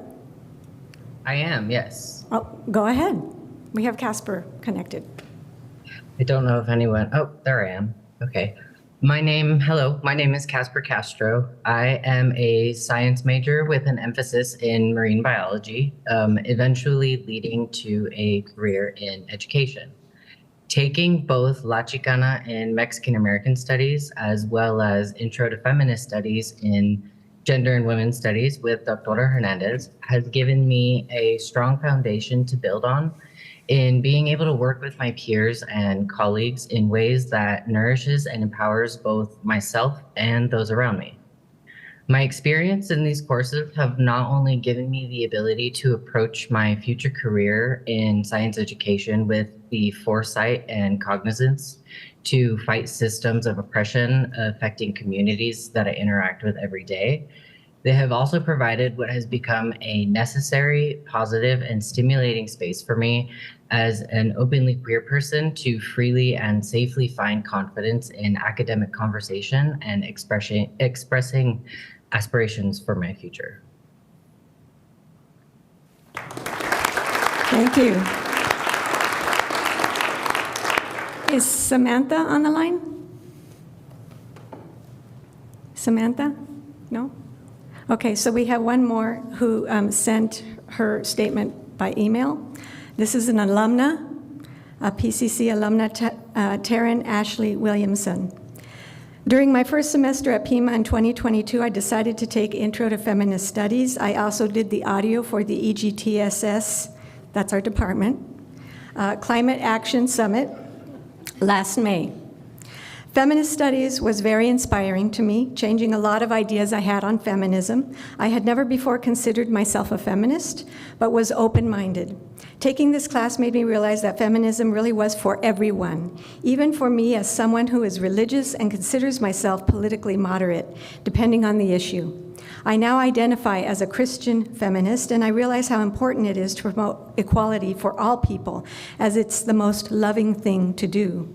Creating a testimonio in Francisca's class helped me to have a better sense of my identity within feminism and the world, and why it was important to start speaking out about injustices that I've seen.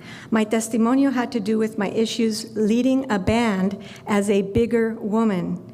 And that was the starting point of my involvement with body positivity. Now I've received a fellowship and scholarship from Just Arts at the University of Arizona based on my project to make the performing arts more inclusive to people of every size and more accessible to people of all abilities. Thank you for listening.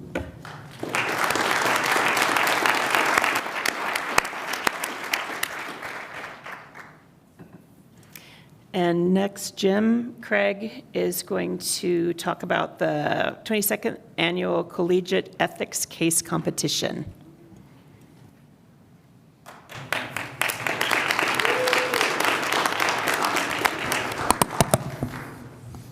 on over here. Good evening.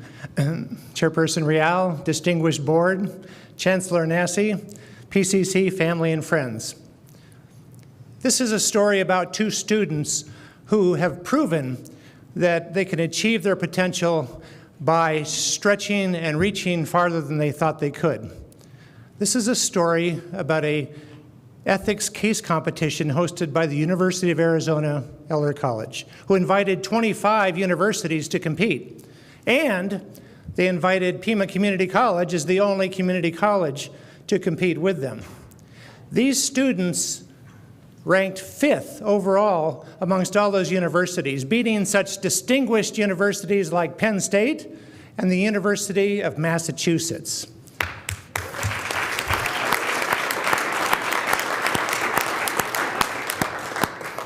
Now, before we introduce the students, I just wanted to acknowledge the business department leadership that helped these students get going and get where they in. Starting with Vivian Knight, the department head for the business department. Dr. Greg Watson, full-time business faculty. Dr. Jane Hall, full-time faculty and human resources department head. And last but not least, faculty, Dr. Javier Pedrosa, who is the main faculty advisor for these students.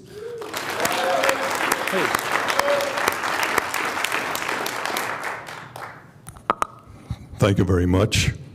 I'm going to share my life story with you. No, just kidding. Ethan Teese and Caden Bradlin are but examples of the talent we have here at Pima Community College. These are representatives of the uniqueness that we have here with our students, obviously faculty as well with the leadership, as well as people like Dr. Watson, who was actually the one who guided me in many ways along the way, a successful serial entrepreneur, and but a lot of people along the way. It's not just one person or a couple of people. We had individuals along the way, including Rachel Drozdov, who handled the administrative paperwork for us to compete in this national competition, as well as people like Mike Rom, instructional media coordinator, who edited the videos that we used as part of the presentation, as well as people like Doctors Stephen Menke and Dr. Carla Lombana, who we interviewed and we actually included in the presentation as well. And I think we were the only competitor that actually used that kind of interactive, media, and that had a lot to do with it. But we just wanted to say that there's a lot of great talent here in our college, and that we can continue to nurture that leadership. I think we're going to have, like in the case of both Caden and Ethan, a lot of future leaders, positive outlook for our communities and for society in general. So it's them that made it happen. We're just kind of the facilitators on all this, but we're going to go ahead and let them say and have their share of comments as well. Thank you all for your participation and for your support.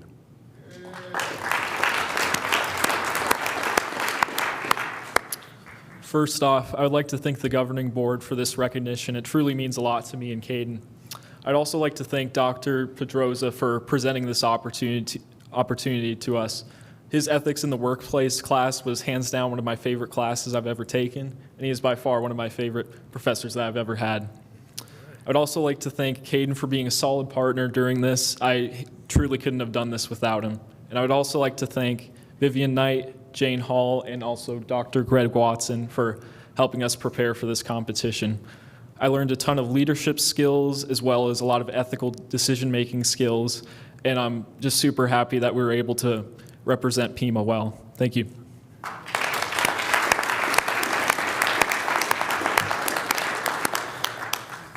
like to say good evening to the members of the governing board, to faculty, staff, to my family that made it out here today, and to the family of Ethan Teese as well.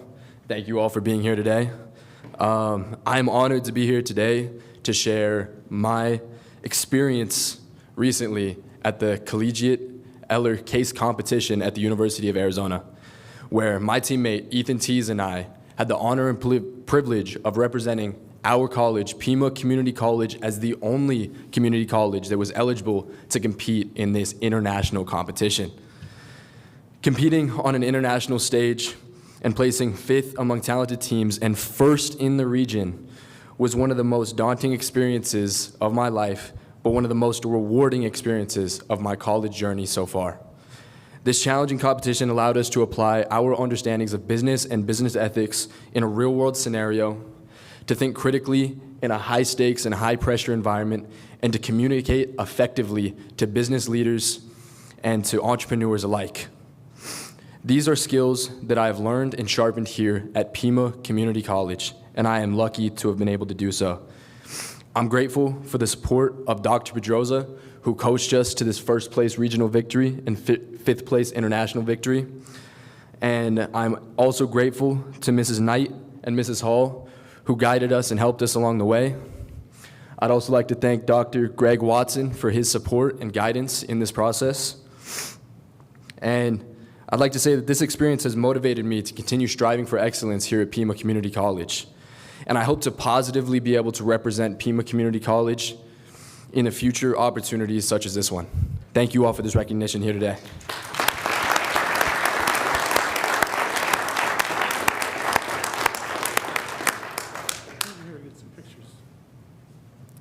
Thank you very much.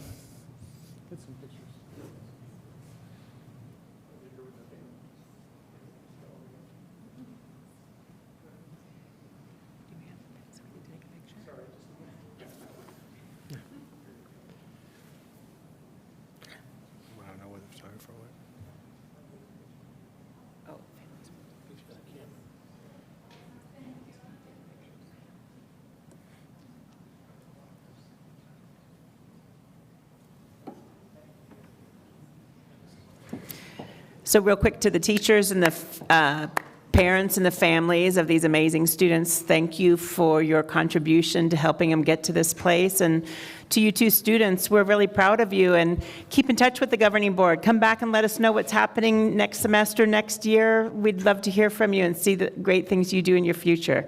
Thank you. That's good.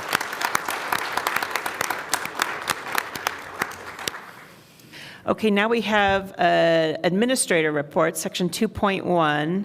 And the first one is the Chancellor's goal update with Dr. Irene Robles Lopez.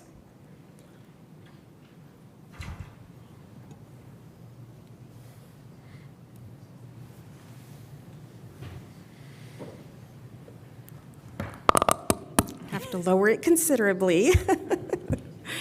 Good evening, Board Chair Rial, board members, colleagues, guests, and students. My name is Irene Robles Lopez, and I am here to provide an update on Chancellor's Goal number 2. So goal number 2 is really focused around increasing enrollment and retention. So looking at increasing enrollment, our goal is to increase it by 2%. And the deadline for, or the timeline, I should say, for this particular goal is March 22nd of 2025. So we really are looking at persistence of our students that are already enrolled with us this fall semester and hoping that they persist to the spring semester. And we definitely have some positive strategies and some new approaches that I'll be sharing that we are taking. Along with that, looking at persistence, again, increasing it from 63.7% to 65.2%.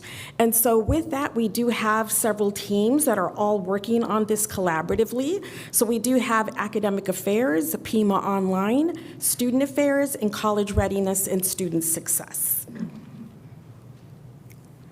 So, in working very closely with Dr. Nassi, we actually have taken some new approaches to how we're doing our work. So one of the new approaches that we actually have done just recently over the last few days is we actually did a priority registration pilot. And so what we did with that is we focused on a subgroup of our larger cohort of students. And so what we did is we focused on students that had liberal arts and business as their program. And so that was a total of 2,078 students. The go live date for that priority registration is they received almost a week priority registration to see if that would make a difference, to see if that would get students to register. And so the outcome from that is that we did have 287 students that registered during that time. And so this, because it is a pilot, does provide information to us so that in the future we can then look at our scheduling, when we're opening up registration, should we do it sooner? Are there other ways of us doing that? And so again, Dr. Nancy has been working with a group of us in looking at these different approaches, so that's been very exciting. Registration for all students just opened up yesterday, so we still are very early in our registration period, and so there's a lot of work that is going on to make sure that students are aware and providing the support needed to register for the spring semester. And so with that, the next one is incentivizing registration. So we wanted to look at if we were offering students incentives, would they register sooner? And again, that provides more support to them. It helps them to plan out their lives a little bit better access and choices with course availability, days, times. And so with that, what we are doing, and this will be happening over the month of November and the month of December, is we are actually going to provide 10 prizes to students.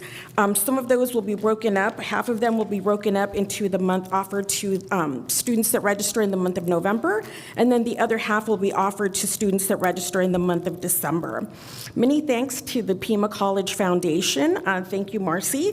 They are offering us 5 $300 cost of education certificates, and so those will be raffled off to students that register during that time. They do need to register for 6 credits, and so again, that's another incentive that will be offered to them if they register. All students will be eligible for that raffle. And then we also have 5 laptops that Pima Online is providing. So definitely trying to find other resources, other ways of really providing support to our students so that they persist and they continue. As we know, we're all focused on student success and making sure that our students persist so that they're able to complete their educational goal. Another new approach that we are taking is we are extending our hours for Super Saturday. They used to be from 9 to 1. For the spring semester, we are trying 9 to 3 p.m. to see if that also helps to provide some additional support. And so with that, again, trying to get students to register sooner, trying to extend our hours, really trying to reach out to them and to their families. As we know, we've seen some of you there on Saturdays, greeting our staff, greeting families, greeting students. So thank you so much for your support on those Saturdays. With marketing and outreach to students, again, we have our commercials on television and radio, digital ads on social media, direct mail pieces. There is also phone outreach that is going out to students that applied but did not register for classes this fall semester. Phil Burdick and his team are working on that. They are also doing phone outreach to students that graduated from high school in spring 2024 and are not enrolled in higher education. So we really are making efforts, concerted efforts to reach out and make a connection with those students. And then the newest exciting development is that moving forward, retention will be co-led. And so that will be co-led for the college by our provost, Dr. Dolores Duran Cerda, overseeing academic affairs, and then by me overseeing the student support. So that definitely is something that is exciting. We've always worked together. We've collaborated together. Last year you saw Jeff Tees and I presenting together when he was in the provost role. Dolores and I work very closely together because we want to make sure that we are communicating and collaborating and doing everything that we can to support our students.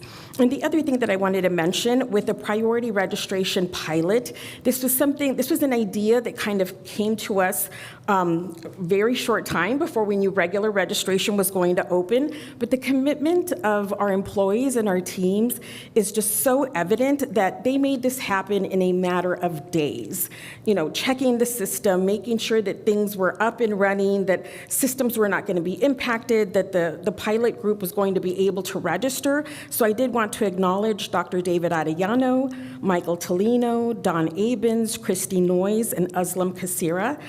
They definitely worked very hard and were very committed to making sure that this pilot worked, because anytime that we're trying new things, that's going to help inform how we move forward. Did this work well? Did it not work well? Should we look at things in a different way or from a different lens or perspective so that we can make sure that we are meeting the needs of students? So definitely, very exciting work that is happening. And then I also wanted to acknowledge the administrative team. So as I mentioned, Dr. Nassi has been working closely with the team. Dr. Dolores Duran Cerda, Dr. Nick Richmond, Phil Burdick, and myself, and then also acknowledging the staff and the faculty and all of the employees here at the college that really are dedicated and committed and do this work day in and day out because they care about this community. We all are a part of this community, and so it was so heartwarming to see the success of our students and just to see them beaming. And so that's what we want. That's what we're here for, and we're actually in a place of privilege in being able to do this work. And so I think we're very fortunate in acknowledging that and just so grateful to be here. Just one last note that I wanted to say, muchas gracias to Dr. Wayne McLean, Maria Garcia, to Luis Gonzalez. Muchas gracias por su servicio, por su dedicación y su tiempo al colegio y a nuestra comunidad. Se lo agradecemos mucho. So again, just thank you very much for your dedication, your commitment, your time to this college and to our community. We are very grateful. And at this point, if you have any questions, I'd be more than happy to take them. I just have a real quick question. When you were commenting about the phone outreach, is that actually people calling? Great, thank you. I really appreciate that.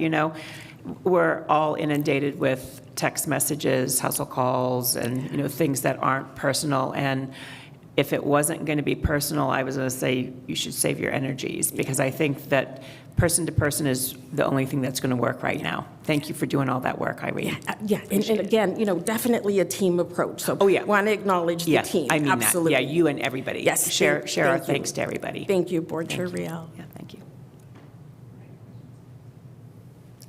Thank you so much. Thank you. And then Dr. Dolores Duran Cerda, I think you're going to present the next two, correct? The first one is the Chancellor's goal update on the HLC accreditation, and then the embedded reports. Thank you. Thank you. Good evening again, Board Chair Real, members of the board, Chancellor Nassi, representatives, colleagues, and guests. So tonight, I have the privilege of updating you on our accreditation update and embedded reports, and also branch campus reports. So we've combined two presentations into one. And actually, this is the final presentation before the visit. The HLC visit will take place December 9th through the 12th. Okay, let me go to the next slide. Here we go. So, happy to report that the assurance argument and the reports have been uploaded to the system, the assurance argument system by Gail Bell. So we thank her for her tireless hours of uploading the various documents. You can see here the assurance argument, the federal compliance, the multi-location embedded report, dispute resources, human resources embedded report, and the branch campus report. And I'd also like to take this time to thank Assistant Vice Chancellor Wendy Weitz for her leadership in the accreditation efforts, Dr. Vanessa Arellano, Gail Bell, the criterion leads, the writers and editors, and of course our HLC consultants who have worked very hard to help us through this process. And it is a collective effort. This incorporates the entire college, our stakeholders, and it's to make sure that we have our accreditation in place and continue to offer the best programs possible for the college.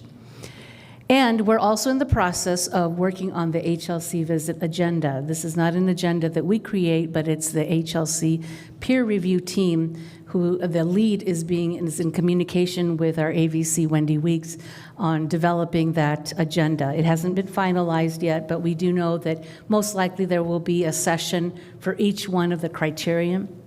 So there may be a combination of the criteria together in case they want to have a special session on, let's say, the multi-location report or dispute resources, so we don't know yet, but we will know very soon.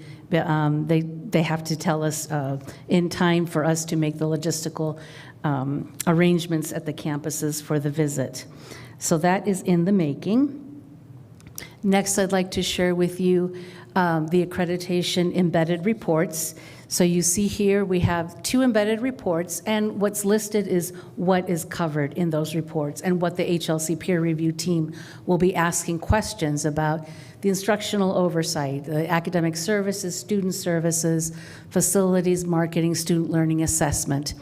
And multi-locations, that includes our dual enrollment sites, but also at the prisons and other sites that we have that are not located at one of our campuses. And then we have the other embedded report on dispute resources, human resources embedded report. As you know, it used to be called dispute resolution, but one of the recommendations from the consultants was to a name change. There was a confusion about that, so we did make that change to dispute resources. And of course, defining the roles, being clear and understanding the processes, the definitions, and what it takes to register, a complaint. Okay, we'll go to the next one. And the final one is the branch campus report. And this is, the HLC are the ones that determine which campuses they would like to visit. And so they have selected the West Campus, Desert Vista Campus, and East Campus. And I've included the names of our campus vice presidents, and Aubrey Conover is the lead for all of these site visits for the branch campuses. So they're going to be focusing and making sure that we have consistency in all of our campuses. They will be interviewing students to make sure that we are following up on our consistency.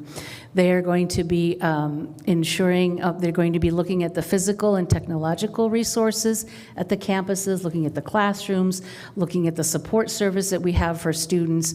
So this is a very comprehensive visit, and that'll also take place between December 4th and, December 9th and 12th. So that's in brief my report. Please let me know if you have any questions. It's pretty exciting. It's daunting, but at the same time exciting that all this work is now we're at the point of having the actual visit. Board Member Garcia. Dr. Dolores Cerda, I'm concerned about the fact that the complaint that was filed with the HLC, I don't see anything that addresses that. Now, maybe they had, where all you're doing is looking at criterion, but have you guys prepared in case that does happen, that they do ask you about those items? So so the peer review team is reviewing the assurance argument, and if they would like to have a special session on particular issues or criterion, they will let us know. So if there is something, for example, in ODR or multi-location, they will have a special session and invite specific people to that session. But we don't know yet if that is what they're doing, because they're right now in the process of reading everything. Okay, I understand what you're saying about the criterion, but what I'm asking, okay, I believe that the last time we had the accreditation, they came back and asked questions that were not related to the criterion, but they were problems that they had seen. Mm-hmm. That's what I'm asking. Are you guys prepared for that? We are prepared for that. Okay. Yes, Thank you. definitely. You're welcome. Any other questions? Okay. Dolores, just thank you to everybody, Wendy and your whole team, for doing all the amazing work, all of those town halls. I know that's not what you call them, but that's what I call them. But all of the extra energy and effort and work that so many people did. I feel really good about this HLC visit. I just realized we're all going to be together one more time. So that's another great thing about the visit. In December, yeah. Yeah. So anyway, thank you for everything. Yes. You're welcome. Thank you.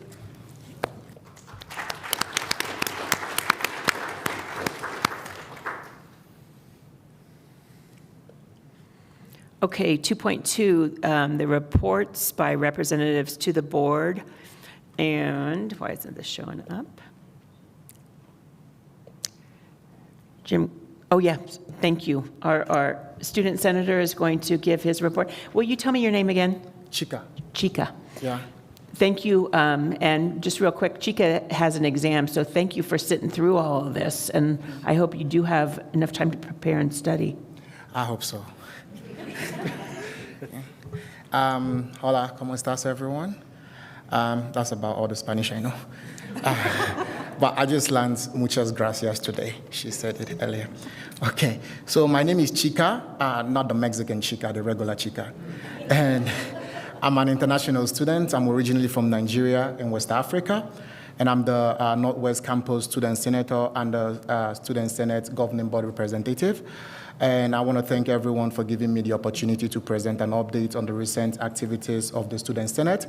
I'll go over some of our key events and initiatives the past few weeks or past few months. First of all, we hosted our fall town hall on October 16th at the West Campus. This event provided an important platform for students to share their questions, concerns, and ideas. To make this accessible to even more students, we posted a recording of this town hall on the college's Student Engagement YouTube channel. Next, on October 21st, Senators Mahiza and Adrian represented the Student Senate at the All-College Council meeting.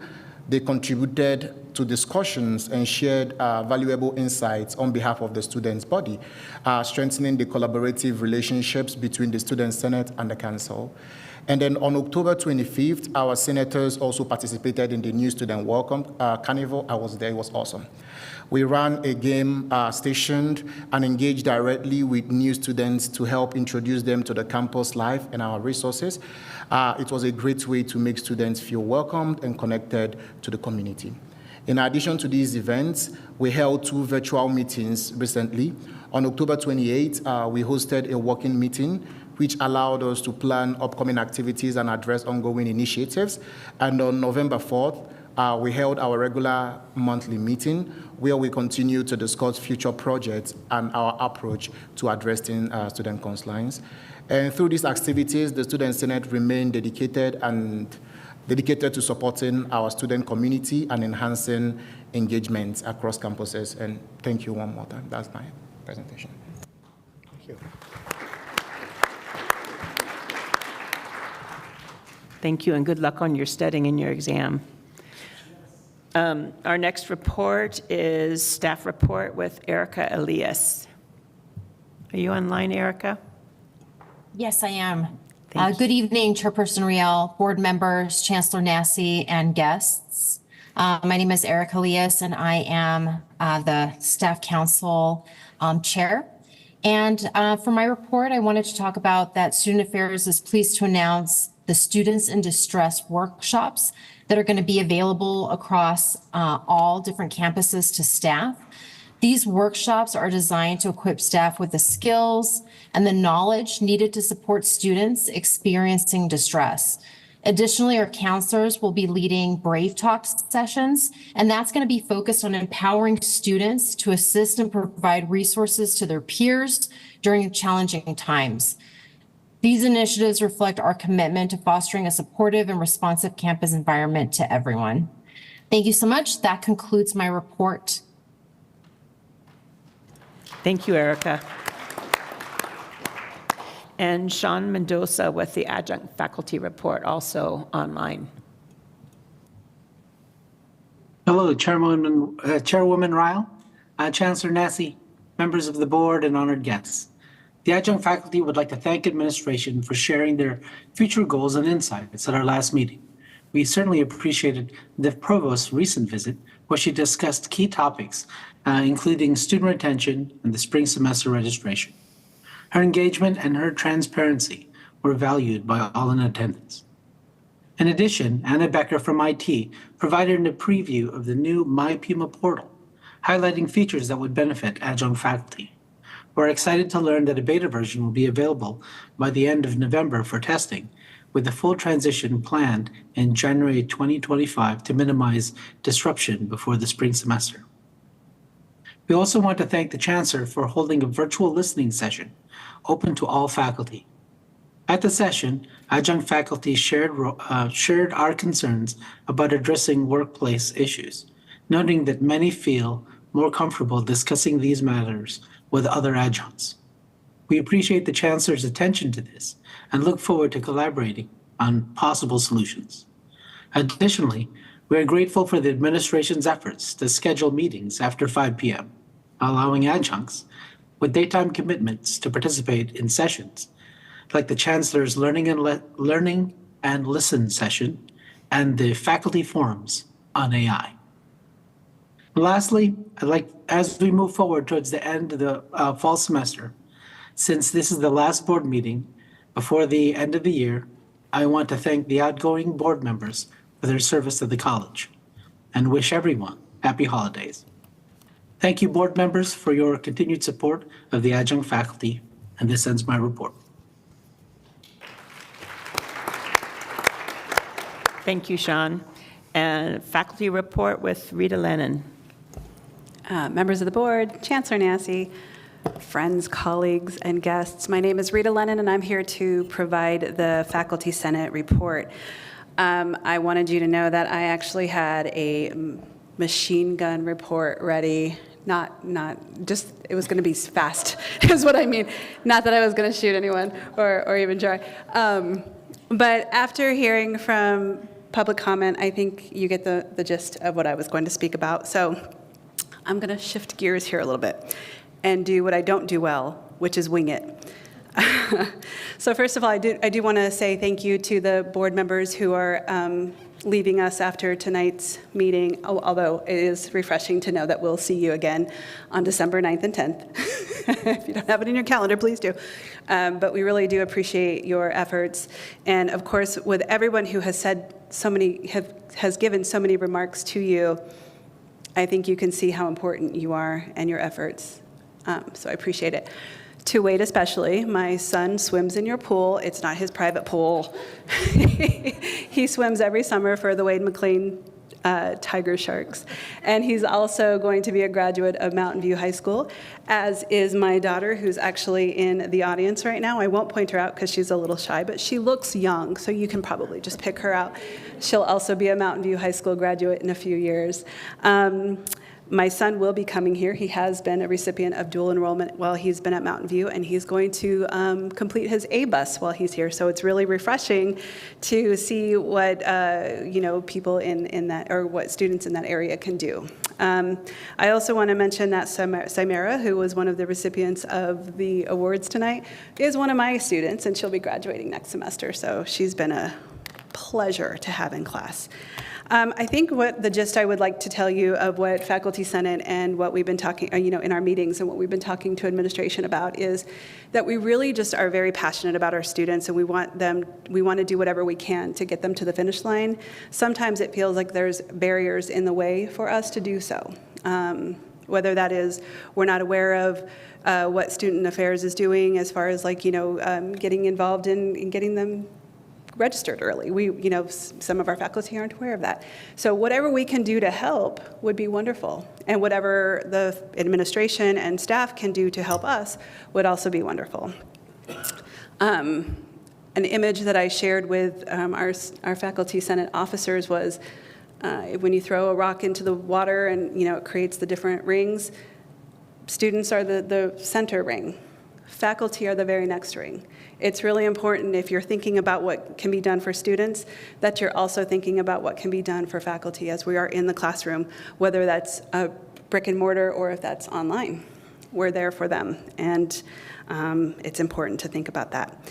And I want to just say that there's one more thing I'll say, and that is there was an administrator here. He's no longer here with us, and I'm not going to bring up names, but he used to say that his job was to he wasn't here to tell us what to do or how to do it, but he was here to make sure that we had the resources in front of us and that he was going to remove as many barriers as possible. And I would love to have that as our central theme for all of us. What can we do to help each other? What can we do to remove barriers? And what resources can we give to each other so that we can do our jobs better? Thank you, and this concludes my report.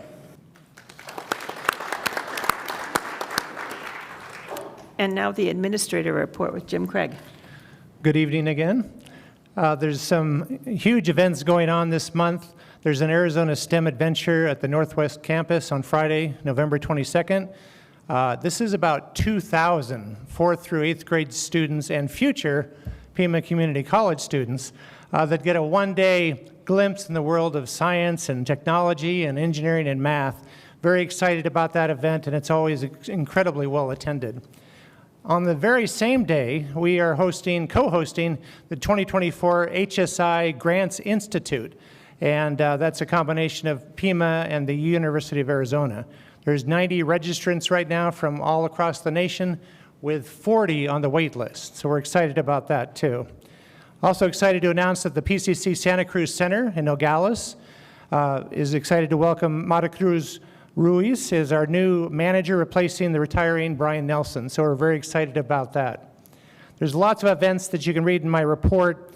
One of the upcoming things that we're also excited about is that Pima Community College East Campus has been chosen as the pilot site for a regional cybersecurity operations center in conjunction with the state of Arizona and the University of Arizona. So we're going to have a SOC that our students get paid internships with through the state of Arizona. So we're very excited about that. That's going to start in January.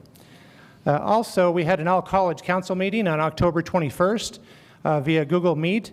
We welcomed new members, including 2 student senators, and really got to know each other. We also had a glimpse of the My Pima portal, as demonstrated by Anna Becker and Michael Tolino. And we also took a moment to review the Chancellor's approved goals and proposals for the year, including accreditation, increased enrollment and retention, and improved communication college-wide. Chair Jim Craig asked everyone to take the information back to their groups and have a discussion about potential focus areas for the All-College Council this year. In addition, Chancellor Nassi is invited to future ACC meetings and may direct the group to focus on a particular goal for the rest of the year. With that, ACC looks forward to working with Chancellor Nassi on some of your goals and other directives you might want to give us. And just in closing, I would also like to thank the outgoing board members for your leadership, for your passion, for your support of students and student success. It shows up every time we meet, and it's just been an honor and a privilege to work with you. Thank you. That concludes my report.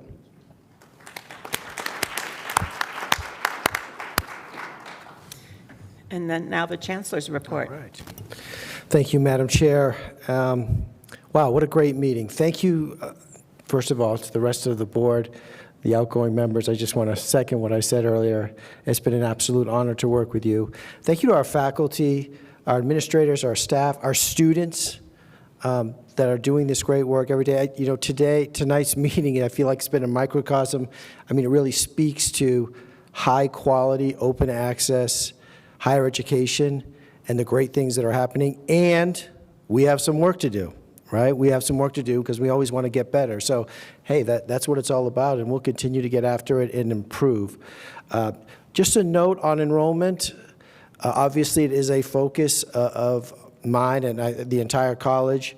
It's kind of an immediate need that we need to take care of. In the fall, which is, of course, wrapped up, a good fall, we've had 477 more students than we did last year, right?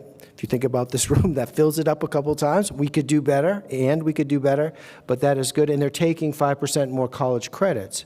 So we're looking to build on that, of course, for the spring. So register now. Register now for spring. Registration is open. Please spread the word. We really want that to be an inescapable message to our students that registration is open now and they can go ahead and sign up for classes, right? With the winter break, that's always... we want to make sure that they're there. One of the great pleasures and surprises I've had as the incoming chancellor is just been the outstanding quality of our athletic teams. And they're great. They are highly competitive. They are great athletes. I've been out to several volleyball games, soccer games, and I want to recognize particularly all of our athletes, but our soccer team, the Pima Community College men's soccer team, 18-1.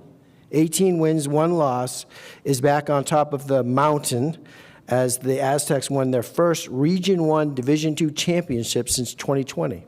So let's give a round of applause for our men's soccer team. Importantly, they beat Phoenix College in the final to win that championship, which is good. And the women's team, also excellent, was runner-up in the region. They are both now heading to the national tournament. The nationals, well, they'll be competing with colleges, of course, from across the country. And, of course, our basketball season is starting up, so please come out and support the great athletes that we have here at Pima Community College. Another, I get around and do a lot of things, and the listening and learning session in my first 100 days, but I must tell you, one of the, again, really rewarding experiences was I was invited into a class. In fact, it was Professor Denise Riley's class. I'm going to call you out, 107. It was such a pleasure to really see a master at work. You brought such energy, and I was so reassured coming out of that class of the quality, the energy of instruction. It was a STU class. The students were highly engaged. I could report to the board, and it was just an amazing experience. So love to be invited. Just note to faculty, love to be invited to class. It's not an observation. Just want to hang out and visit with the class. The first 100 days. On Friday coming up will be the end of my first 100 days. So hopefully I can make it a couple more days to get to my first 100 days. We've had just tremendous, the listening, learning, and leading tour, if you will, has just been great. I've engaged the community on all of our campuses and beyond. We've, of course, met with students, faculty, staff, and it's just been so rewarding and learned a lot. And now following that, right, we'll be putting out a report, some of the things that we've seen in terms of themes that we've learned, and then what are we going to do about it, right? What are the action steps that we can take out of those lessons? It will be integrated into the strategic plan that we are also developing. So thank you for those of you who have participated, and we'll continue the dialogue. Not at the pace of the first 100 days, but it was just outstanding and really enjoyed that. Veterans Day, I want to recognize, obviously this is something, student veterans is something that's near and dear to my heart. Obviously we have a lot of veterans in our community. I just want to recognize the college's great work. The Quilts of Valor event that I was able to attend and beyond, the support for our veterans centers on each of our campuses are just outstanding resources. And as I talked with veterans at that event, they really see that support from our college. And it can be such a strange transition for veterans to come back to college. And Pima is doing a great job of it, and I wanted to recognize that. It is also National Native American Heritage Month. And we have a multitude of events happening at the college to recognize Native American Heritage Month. So I would encourage you to come out and participate in those events as well. I have to recognize the great work, Marcy and the foundation. I know you gave your report earlier, and I've been sitting here wanting to recognize that. See the students here today and how all of those efforts, right, can make such a tremendous, those resources can make such a tremendous difference in our students' lives. So thank you for all of those efforts that I get to do the cool stuff and ride around in a golf cart, but those projects really make a huge difference for our students day in and day out, and will continue. And so thank you for your leadership, Marcy. So yes, we have HLC coming up. We're working on enrollment, and I think as we heard here today, communication. Right? It's a challenge for us. It's an opportunity. And so we'll continue to build on that and improve. And with that, I'll close, Madam Chair. Okay, so item 3, information items. Oh yeah, thank you. Yes, thank you. Sorry about that. And then moving on to the consent agenda. Do I have a motion to approve the consent agenda? So moved. Second. All in favor, say aye. Aye. Aye. And then moving on to action item number 5, the Bachelor of Arts. Luis Gonzalez, do you have a motion? Yes, I do. So move. Okay, so we're going to move forward on the approval of the Bachelor of Arts in Education major. Is there a second? Second. Any discussion? I don't see. Jeff, you looking for Jeff? He's there. He's over in the corner. Jeff. You hiding? Thank you for all of your work on this, and thank you for everybody who's done work in these bachelor's programs. Pima College can do more than just one, and we are really looking forward to faculty taking the reins and show us what you got. We're really looking forward to seeing more of these come across the desk, because when we offer bachelor's at this level at the community college, they get that degree for so much less than what it's going to cost them to go to the last 2 years of a 4-year institution. So once again, faculty, administrators, staff, thank you for making students a priority where we can get them to get these kind of degrees without spending a lot of money or acquiring a lot of, not rent, but debt. Thank you, debt. It's late, sorry. Okay, so any other discussion? Go ahead, Luis. It's not a discussion, but just a comment. A couple of decades ago, I know that Pima College had a 2+2+2 in reference to reinforcing the recruitment of a teacher's program as well, too. And I think it's coming back again with this new resolution that we have tonight. I'm a firm believer in reference to education, as I mentioned before, but what I would like to see is also developing of cohorts within all minorities as well, too, open to the public as well. But I think I'm a firm believer, as I mentioned before, that even our institutions, K-12 programs, and also within the college as well, too, has to be reflective of the community. So this is one start, a positive step in reference to recruitment, but also training our teachers as well, too, out there within the communities. And that's all I wanted to say. Great. Thank you, Maria. I would just like to add, on the bachelor's program, one of the ones that I would, and I want to be invited back when we get the nursing bachelor's program in. We need to work on that. And if you guys have any other ideas on which programs we would be, the college should implement, please talk to Dr. Nassi. Thank you. Okay, all in favor, say aye. Aye. Aye. Any opposed? Great, motion passes. Are there any requests for future agenda items? Okay, I'm going to adjourn this meeting. Thank you and good night.